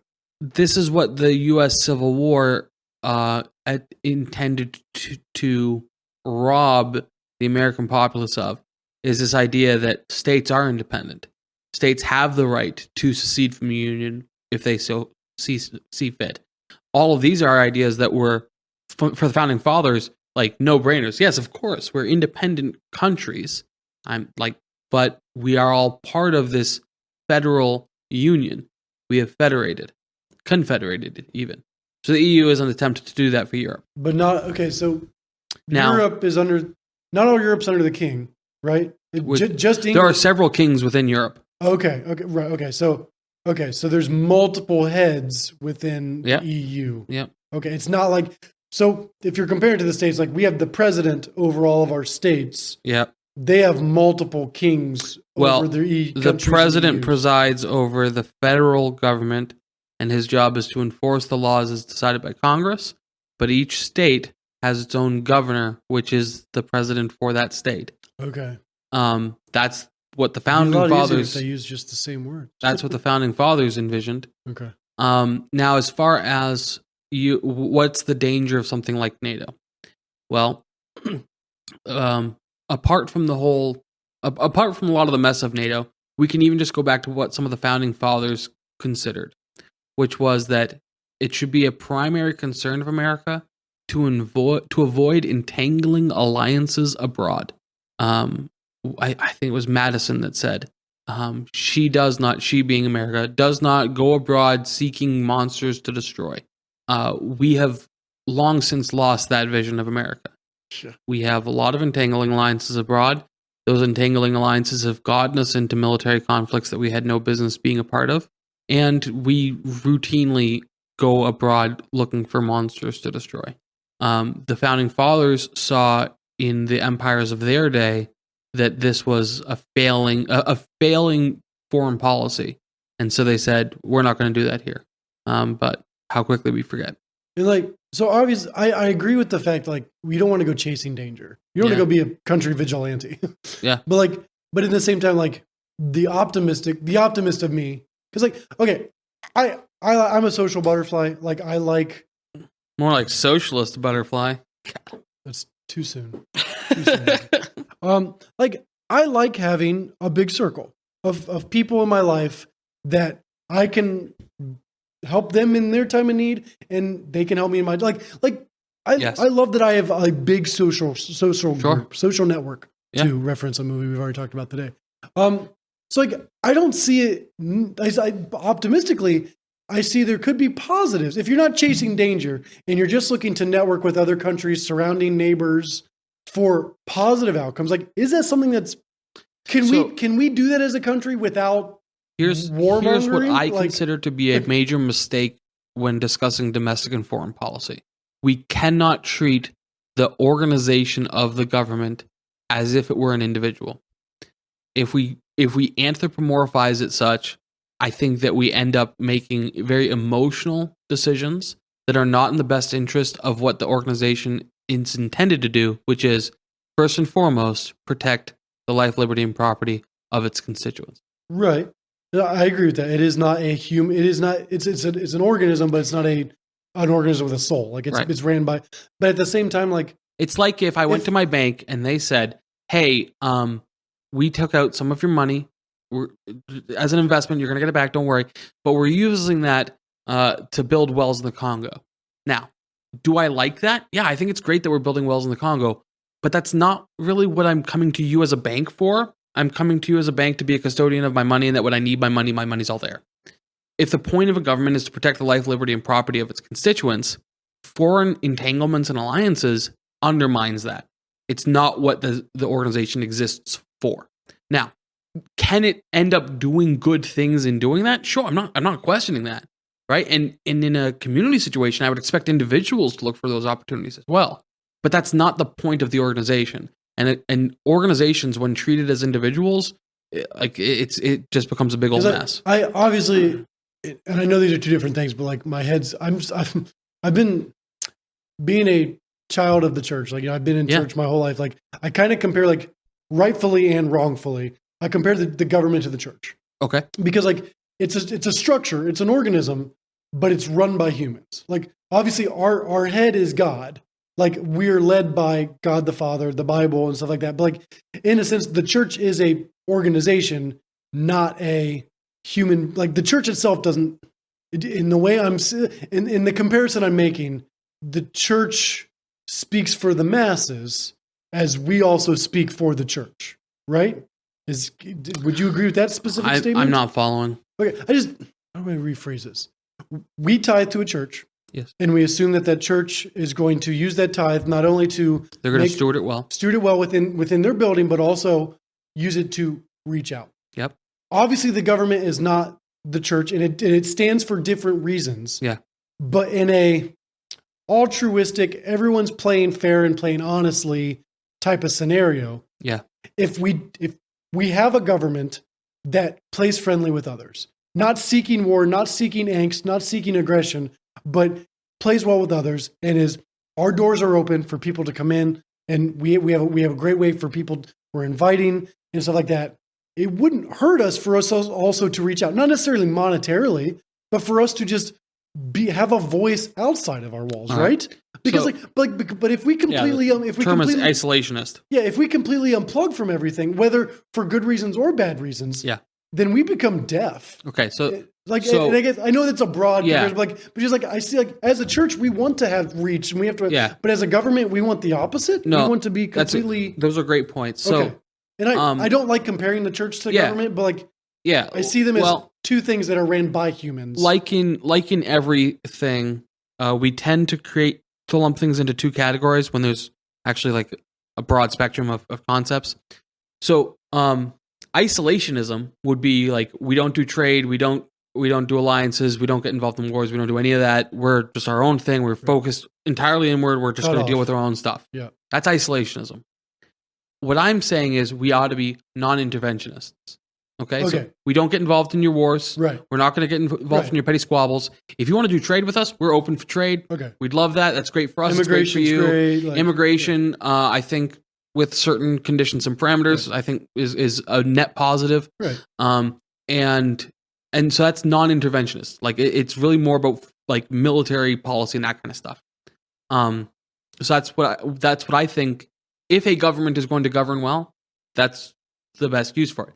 Now, to draw the parallel back to the church, I expect the church to take the money that I donate and to use it for charitable things. That is the purpose of the church. Right. If the church then said, hey, we took a bunch of the money that you guys have given us, we bought this old hot rod and we're fixing it up. Well, depends on, maybe it was for... I would be like, that's cool. Vacation Bible school. That's really cool. That's not what I expect from a church. Right. You're not being a good steward of the resources that I've freely given to you. Right. And then with the state, it's a little bit different because the state's like, hey, you have to give to us. Oh, and we're going to use it to blow up brown kids. Correct. So, yeah, and I specifically like with church, like my opinion about tithing is way different than my opinion about taxes. But just like, and I wasn't just specifically talking about like the government spending money, but just the government communicating to other countries, the government trading, and the government, like, so commerce. It's like specifically the government spending our money. Yeah, I've got some issues with.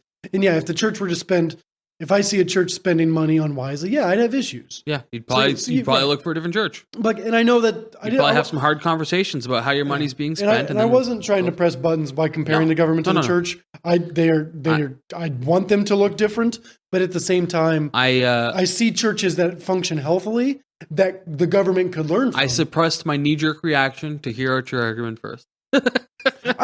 You guys know, listeners, longtime listeners, sometimes I have to verbally talk things through to get to a point that sometimes I'm trying to make. You're an external processor as well. And I can't, I need to get it out of my mouth and then and let me clean it up in post. Reconnect. Most of what you guys hear is AI. I actually just host the show by myself. I don't exist. That's why you've never listened to an episode. That's why my wife's never been on an episode. That's why you've never listened to an episode as well. Right. You've never seen me and Spider-Man in the same room. All right, so, but Spider-Man says, this isn't my problem. Their chance of getting help is way better back where they come from. Sending them home is the best thing that we can do for them. And then he says to the Spider's men, if they die, if you kill them, that's on you. It's not my problem. Now, this is more my camp of foreign policy. This is non-interventionism. This is not my business. We're going to let you deal with it. If you kill each other, I have opinions about that, but that's on you. I didn't kill them. You did it. They convince him to continue an interventionist foreign policy effectively. Mm-hmm. Now, again, in interpersonal relationships, I am pro-interventionist. It's we, and I said this earlier, we cannot give the government the same, we cannot treat the government as if it's an individual. We cannot assume the same morality, right? So I expect individuals to be interventionists. If you see a problem, like get involved. And so that's an interesting twist here. Yeah. I feel like it would be hard though, like, and from Peter, Tom Holland's Peter Parker's perspective, like it'd be one thing to hit the button on that box that resets everything if you hadn't already met some of the characters and you hadn't already seen some of the heart of some of the characters. Yeah. Like it'd be one thing like, oh, I didn't interact with anyone. I didn't even know they were there. And I pressed the button and I've got no emotional change for it. Yeah. I stopped it before I was affected by it. That'd be easier. But like he had already talked out for Melina. He had already talked to Goblin at that point too. Mm-hmm. And it's like at that point, whether he was choosing to intervene or not, he was already impacted by other souls. Yeah. And so if I was in Peter Parker's position, thank God I'm not, or hopefully will never I'm will working be. on that. But like, I think that would be a situation where I would see a direct need for intervention. This would be like, okay, this is obviously there's something going wrong. Yeah. And for me, it'd be like, yeah, sending them back would be death. I feel like there would be responsibility that needs to be taken. And I think because I interacted with those souls, it became personal. It went from idea to now I've interacted with 2 of them, if not 3 of them. Now it's personal. Now I do have my hands on this. Yep. Whether it was 1 second or it was 4 movies worth. I have emotional stakes. There's souls. Sunk cost fallacy. There's human lives in front of me. Yeah. That I now have a part of and so, their trajectory. This is why America needs to be more isolationist in its foreign policy, is because as president, you go shaking. Congratulations. Thank you. Yeah. I went and shook hands with, the King of Denmark and the Chancellor of Germany, et cetera, et cetera. And so now that I'm on a first name basis with these people, I've shook their hands, I've had meals with them, we've talked about our kids and hopes and dreams. Mm-hmm. Now when their country is under threat, I have an emotional impulse. Yeah. And that's why the Founding Fathers said, avoid entanglement. Where's that line? Because I feel like you can't. I feel like you can't connect with countries, even if it's just on a commerce level. I think we actually have in our everyday language, we have a concept for this. Like, let's say that 2 people are fighting, and a third person said, "Hey, we want you to weigh in on this," and they don't want to weigh in. It's not uncommon for them to say, "I'm Switzerland on this." Right. Why? Because Switzerland is famously, and in some cases infamously, refuses to get involved in other people's business. Do you of Switzerland? Are they self-ruled? Is Switzerland? Do they have a king? What's Switzerland's I have no idea. Let me look it up. I know. I think they're more socialist than we are, but they also embrace markets in ways that we don't. Northern Europe is interesting. Switzerland government, because I don't know much about foreign government at all. I'm now they're tracking me. I think there's a prime minister. Wikipedia. Here we go. Which is like a president, right? Are they similar? Canada has a prime minister. Yeah, but the prime minister also answers to the king. Yeah, and then there's also countries like France that has both a president and a prime minister. Does Switzerland answer to the king? They might have a king of their own. I know that they're not part of the religion. They're mostly Christian. Government, federal assembly, independent. So probably a president. Directorial republic. Probably there's a federal counselor, federal chancellor. Oh, chancellor. Okay. Legislator. So sounds like they have a chancellor like Germany does. Okay. So because the way you describe Switzerland, that makes sense to me. Because I don't know, I've never heard anything bad about Switzerland, but they've also been famously uninvolved with things. And infamously, like World War II, right? Is it?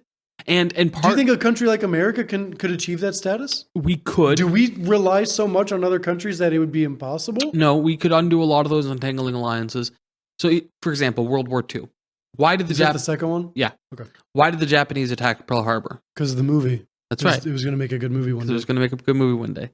An okay movie. The old saying, when goods when goods no longer cross borders, boots do.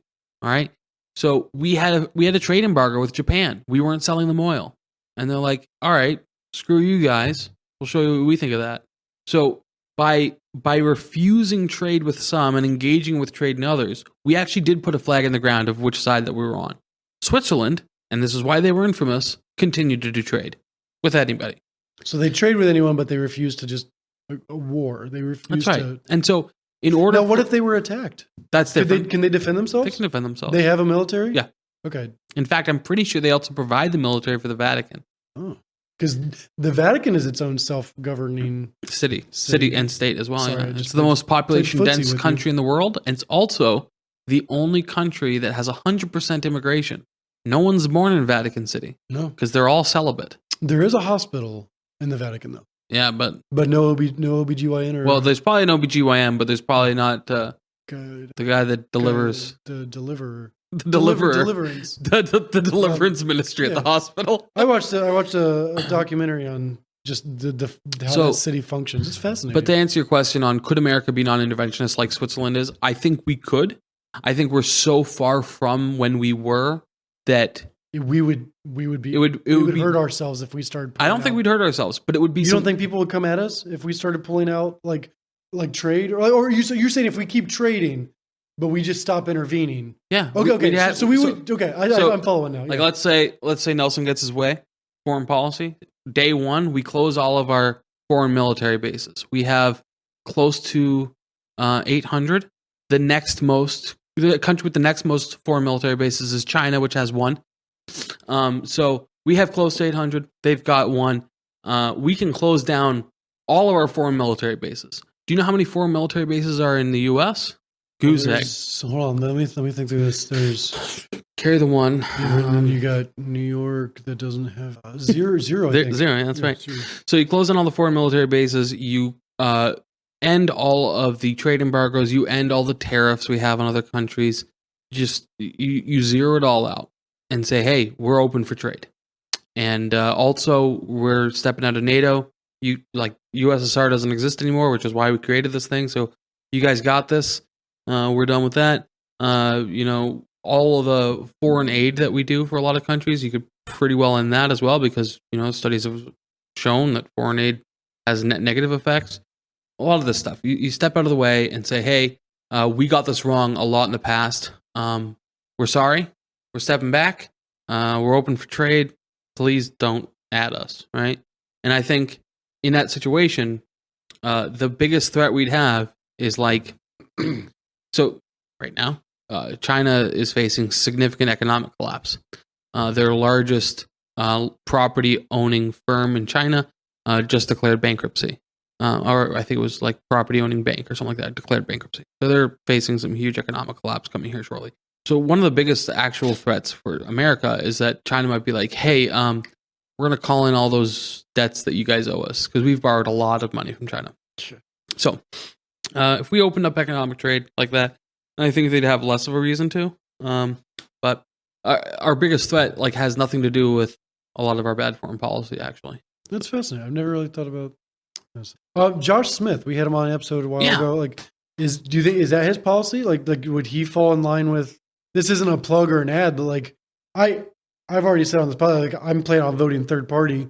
For this election. I'd like to put my vote towards someone who's got where would he fall when it comes to foreign policy? He's going to take a non-interventionist position like me. Okay. He might be a little bit more similar to Javier Milei, who Javier, yeah, who in Argentina, who said that that they would have no trade with socialist and communist countries, yeah. which people misunderstood for him to mean that he's going to forbid trade. Forbid it. Yeah. And what he actually meant is that the government won't trade with those governments. But they'll allow commerce through them. Yeah. No, yeah. That's exactly what I was going to say. So I think I would wager, I'd bet that if Josh Smith heard what I just said about what I do day one foreign policy, he'd be like, yeah, all that.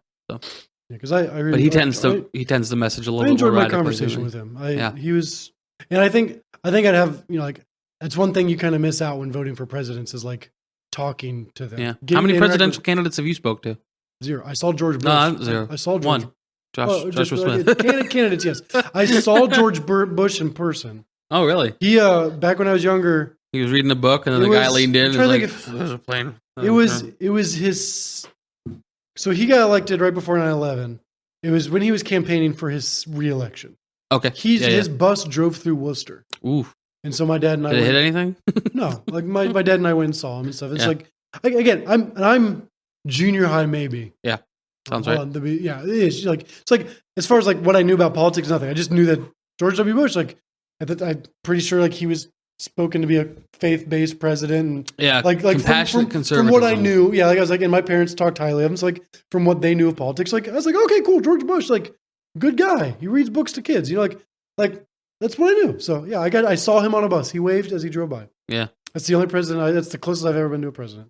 Now I've been in Washington D.C. when the president was in the White House because the flags were up.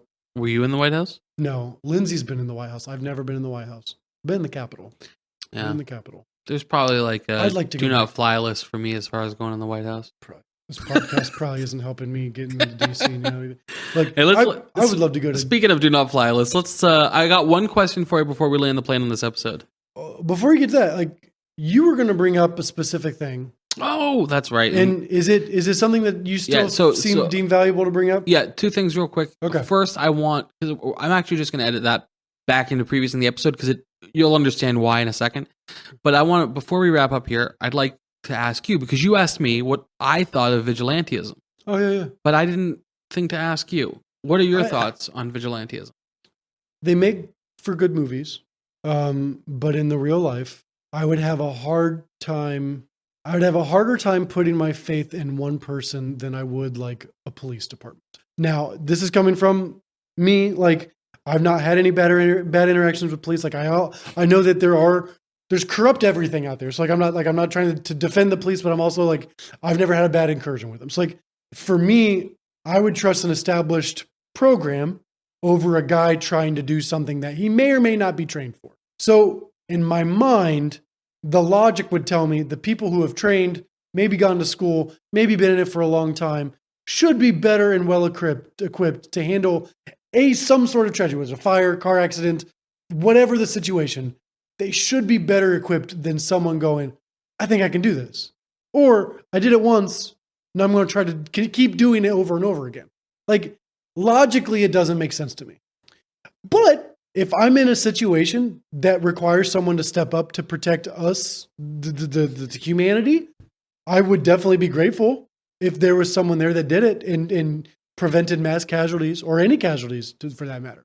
I wouldn't be mad at it if someone did it and it was successful. I would be furious if someone tried to do it and it went wrong. But that can also happen in organizations. So I'm not saying that's just a vigilante thing. Like Uvalde, Texas, for example. The state, The city where police stood by as a psychotic person massacred children. Yeah. Not great. All right. But yeah, it's like, vigilante, cool concept. I would have a hard time trusting it, but honestly, I probably would never interact with a real life vigilante unless it's a situation where they think something's going down, you know, because they tend to stay in the shadows, I guess, maybe. Yeah. It's like, how many ninjas do you interact with on a day-to-day basis? You actually don't know. No, you have no idea. No, you cut this out if you want. Like, we have billionaires that exist in our reality. Like, Prove it. Like, we got people like Jeff Bezos, Yeah. Elon Musk, Yeah. the Microsoft guy, Taylor Swift. Jay-Z. I believe it's pronounced Jays.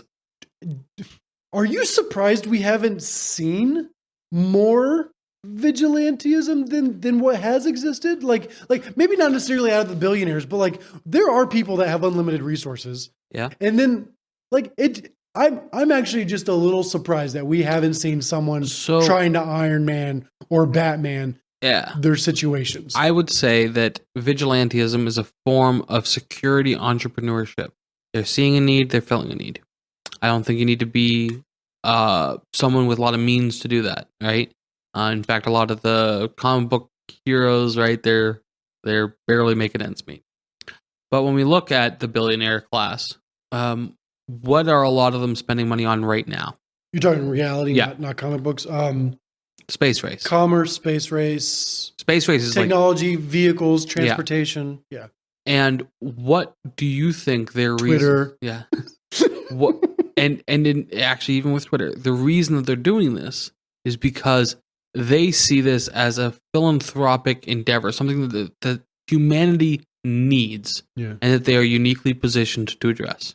Okay. So not necessarily vigilantism, but It basically is. moving into something where they're trying to make a huge impact. It's a on vigilantism humanity, of yeah. sorts, Yeah. right? Yeah. So, I mean, it's like Tony Stark. He did the weapons thing. Like, Yeah. it wasn't until he was negatively affected by his own weaponry that he saw that he wanted to change his way. But like, Right. he was a billionaire that was making weapons in his mind for the greater good, right. for a cause. Maybe it's very similar to the space races. So I've never thought about it like that because they are very much into Tesla and SpaceX and all that stuff. And And the reason that Yeah. Elon Musk bought Twitter was because he's like, hey, he loved the Bluebird. Yeah, Just which is loved why he replaced it with an X. No, he's like, we need a bastion of free speech if we're going to protect the last vestiges of the freedom of speech. So yeah, that's all I had on that. No, it's great. Yeah. And then let's get into wrap up. So on Willem Dafoe, he was recently in a movie that's on the top 250 that we didn't mention. Spider. You want me to take care of it? Spider-Man. No, he needs Oh. to be here for this episode. Willem Dafoe was in Poor Things, which That's is on the right. top 250. Yep. Did I not mention that? You may have mentioned it. I missed it. I kind of zoned out when you're talking. That did not make my list. But yeah, he's in that. And that's Yeah. in the top 250 currently. Both you and I are hopeful. And this has nothing to do with the movie. Mm. I a lot of the actors in this movie I think are phenomenal. I Mark want, Ruffalo, Emma Stone, I want all the success that they're due. Willem. But you and I are both hopeful that it's not in the top 250 for long because we don't want to cover this movie.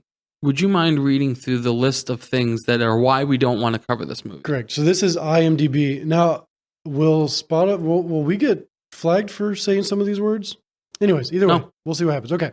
So when this movie came out, there was a lot of kerfuffle about just some of the sexually explicit stuff that was happening. A lot with like Saltburn too, like stuff in there, like Yeah, just that guy very- had sex with a hole in the Yeah. ground, and then from what I understand. Haven't licked a seen it. tub. Yeah, real gross.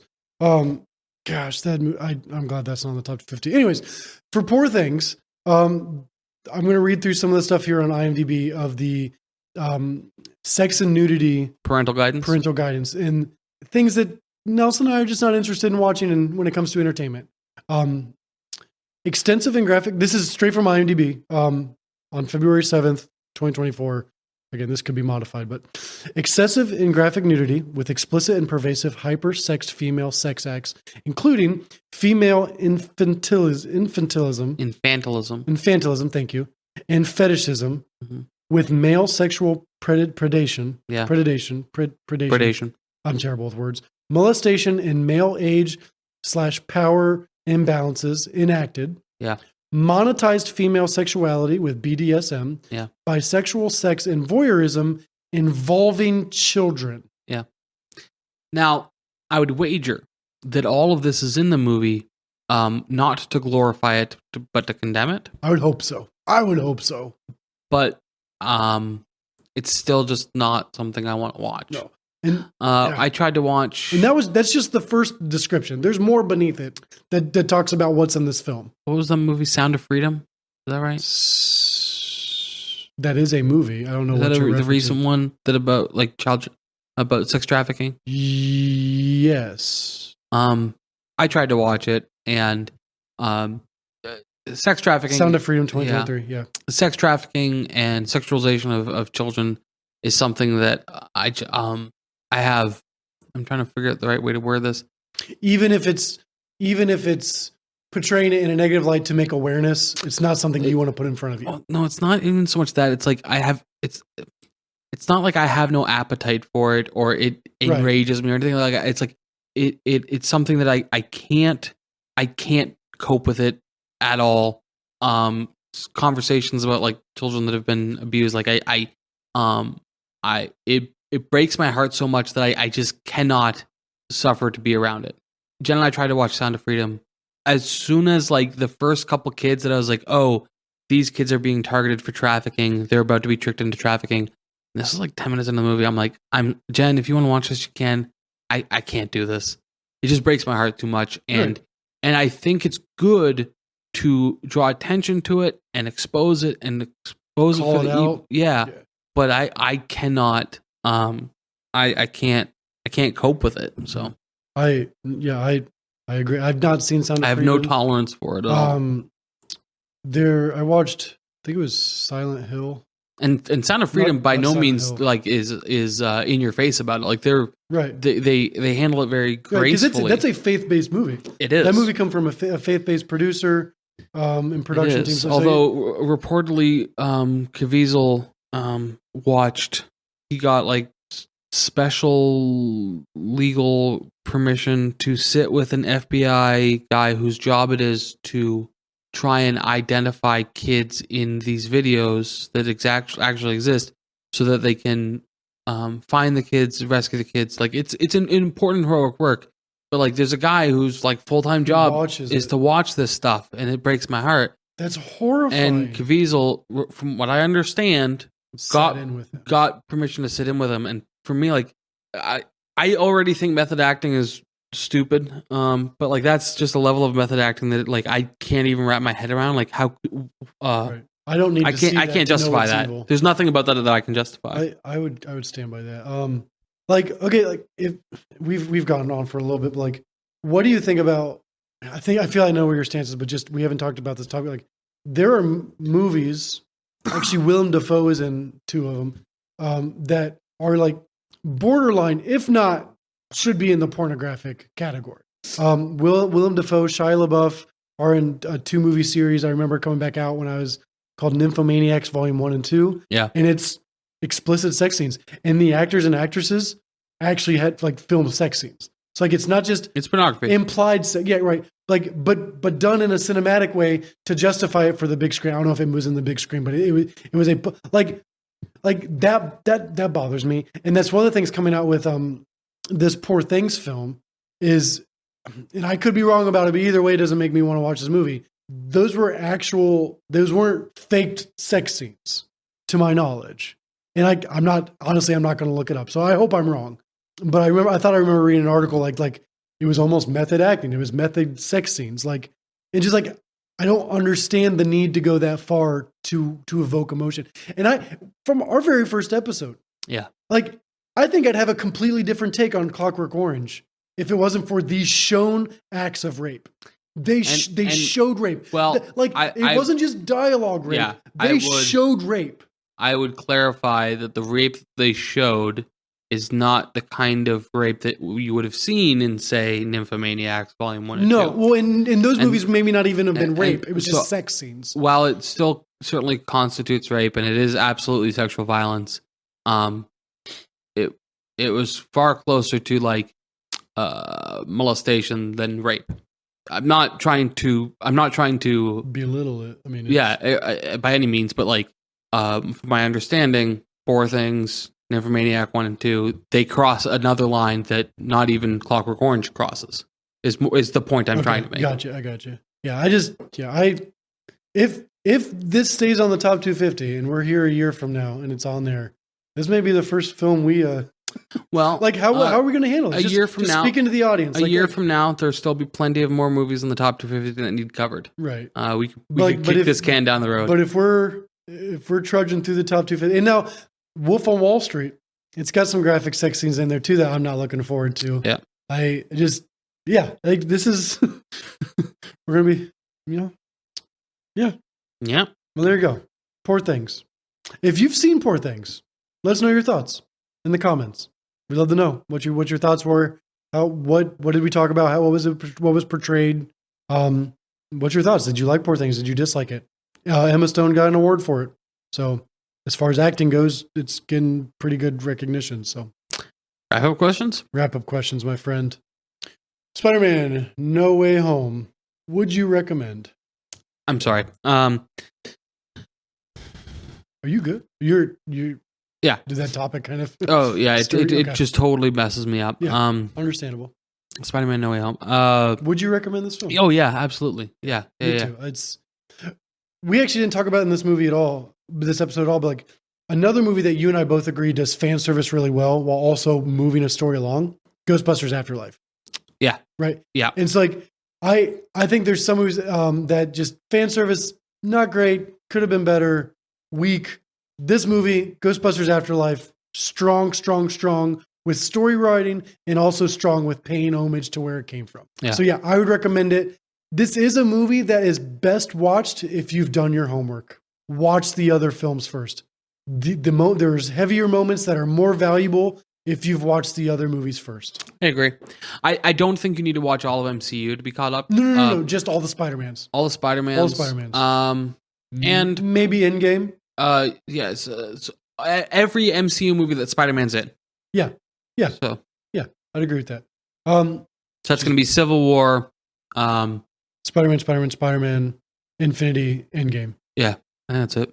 Well, he's in 7. Which one are we missing? Oh, let's look this up. All right, I'm going to start at the bottom here. Start from the bottom. Now we're here. Suburb of Toronto. That was the bottom for Drake. There's a Degrassi documentary coming out. Anyways, Captain America Civil War, 2016. Yep. Spider-Man Homecoming, 2017. Infinity War, 18. Endgame, 19. Far From Home, 19. That's only 6, right? He makes a cameo in Venom.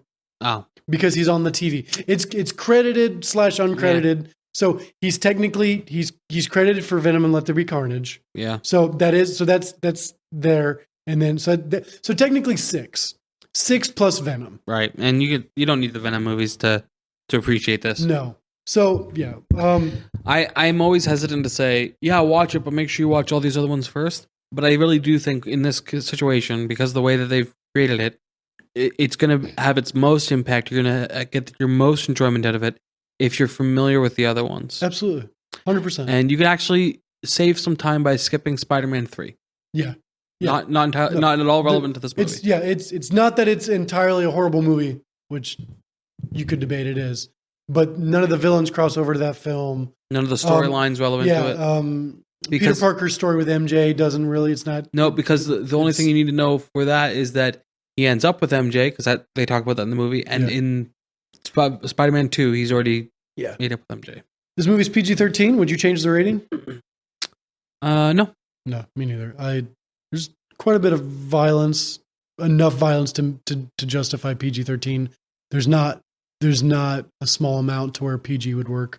This movie could easily be done on, like, you put on cable television easily with just a couple scenes, just deep. Like, there's not much blood and gore. Maybe the violence isn't as bad as. Hold on, language isn't bad at all. No. So I don't know. Maybe the violence. I guess I don't know the line for violence with PG. Like, it's definitely some. Yeah, there's quite a lot of violence in this. But not like 1917 or Dunkirk or Saving Private Ryan violence. Like, right. I also watched Beekeeper today. That movie's got a lot of violence in it. It's not graphic to the fact that you're seeing guts and stuff hang out, and blood is minimal, but you are seeing punching. You're seeing someone get stabbed. But okay, so yeah, PG-13 works for. Has it aged well? 2021.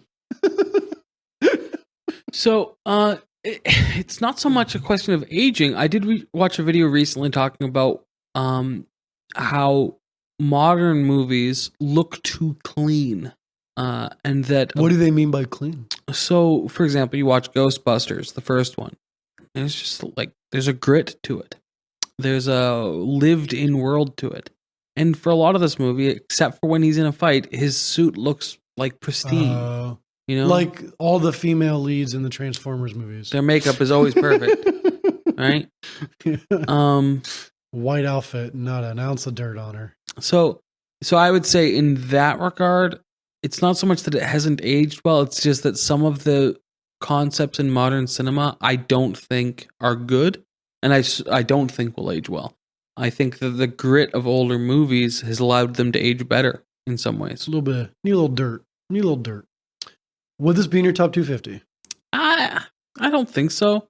It's probably, if it's in my top 250, it's probably towards the bottom. So you didn't rate this real high? Like, as far, like, strictly based on rating, like, you don't think it would rate high on the top 250 for you, or like high enough to be in the top 250? I gave this movie an 8 out of 10, so it'd have been a 4 out of 5 on Letterboxd. I gave it 3.5 out of 5. So that might a 7 out of 10. Yeah, so like it's probably gonna end up lower top 250. I quite like it. I think it's great. I don't love it. Okay. So Why do you think this is in the top 250? It would be in my top 250. Yeah, I think there's a. I mean, it's an 8. I think there's a good chance it's going to stay. Very good chance. And I would like it to. Andrew Garfield, great. Why do you think it's on the top 250? I think that it so successfully ties together 3 different franchises, gives great redemption stories to them, gives closure, and continues what the first 2 movies set up of this kid's got to clean up the mistakes of older superheroes who are supposed to be his mentors. I could be argued the opposite of what I'm about to say, but I can see both sides. Okay. I feel like the strongest moments in this movie were the 2 other Spider-Mans. Even though they weren't like the main drive of this movie, they were a lot of the heart. They were a lot of that mentor mentality. They were a lot of that guiding light. Mm-hmm. You know, like they literally the scene after we lose Aunt May, they fill the shoes of Aunt May. So like he goes from one mentor to the other and stuff. Like this movie wouldn't be what it is today. This movie wouldn't be what it is without the other 2 Spider-Mans. And I think like what you said with having closure on both of those series, which there's a rumor that one of them may show up in Madam Web. I don't know if that's true. We'll know by the time I believe Madam Web is going to take place 20 years ago. Right. It is a prequel. It is 20 years in the past of modern time, but like whether or not it's in one of the universes that we've seen, or if it's in another one that exists. Yeah. Now, what's his name? He's Ben. I can think of his fictional name, but I can't think of his real name. He's from Parks and Rec. He's Ben. Yeah, Ben Wyatt. Ben Wyatt. Whatever his. I don't know his name, but I know the actor. He's in it, and he's playing a younger version of Ben Parker. He's playing a young Ben Parker, Uncle Ben, essentially pre being an uncle. So, but the rumor is just like, will we see it connect to a universe that exists, or will this be in its own standalone? So sure.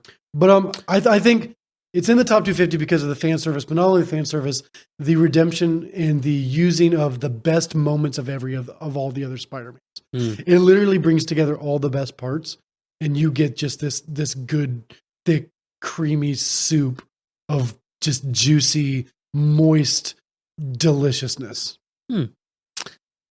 Going back to your question of would it be in my top 250, looking at movies that I have already reviewed on Letterboxd, and I've reviewed a lot, it is currently in my top 250. So okay, and you've got 250 in there. I've got well over 250 movies rated on my Letterboxd. That's all I ask. You've got 250. I'm just kidding.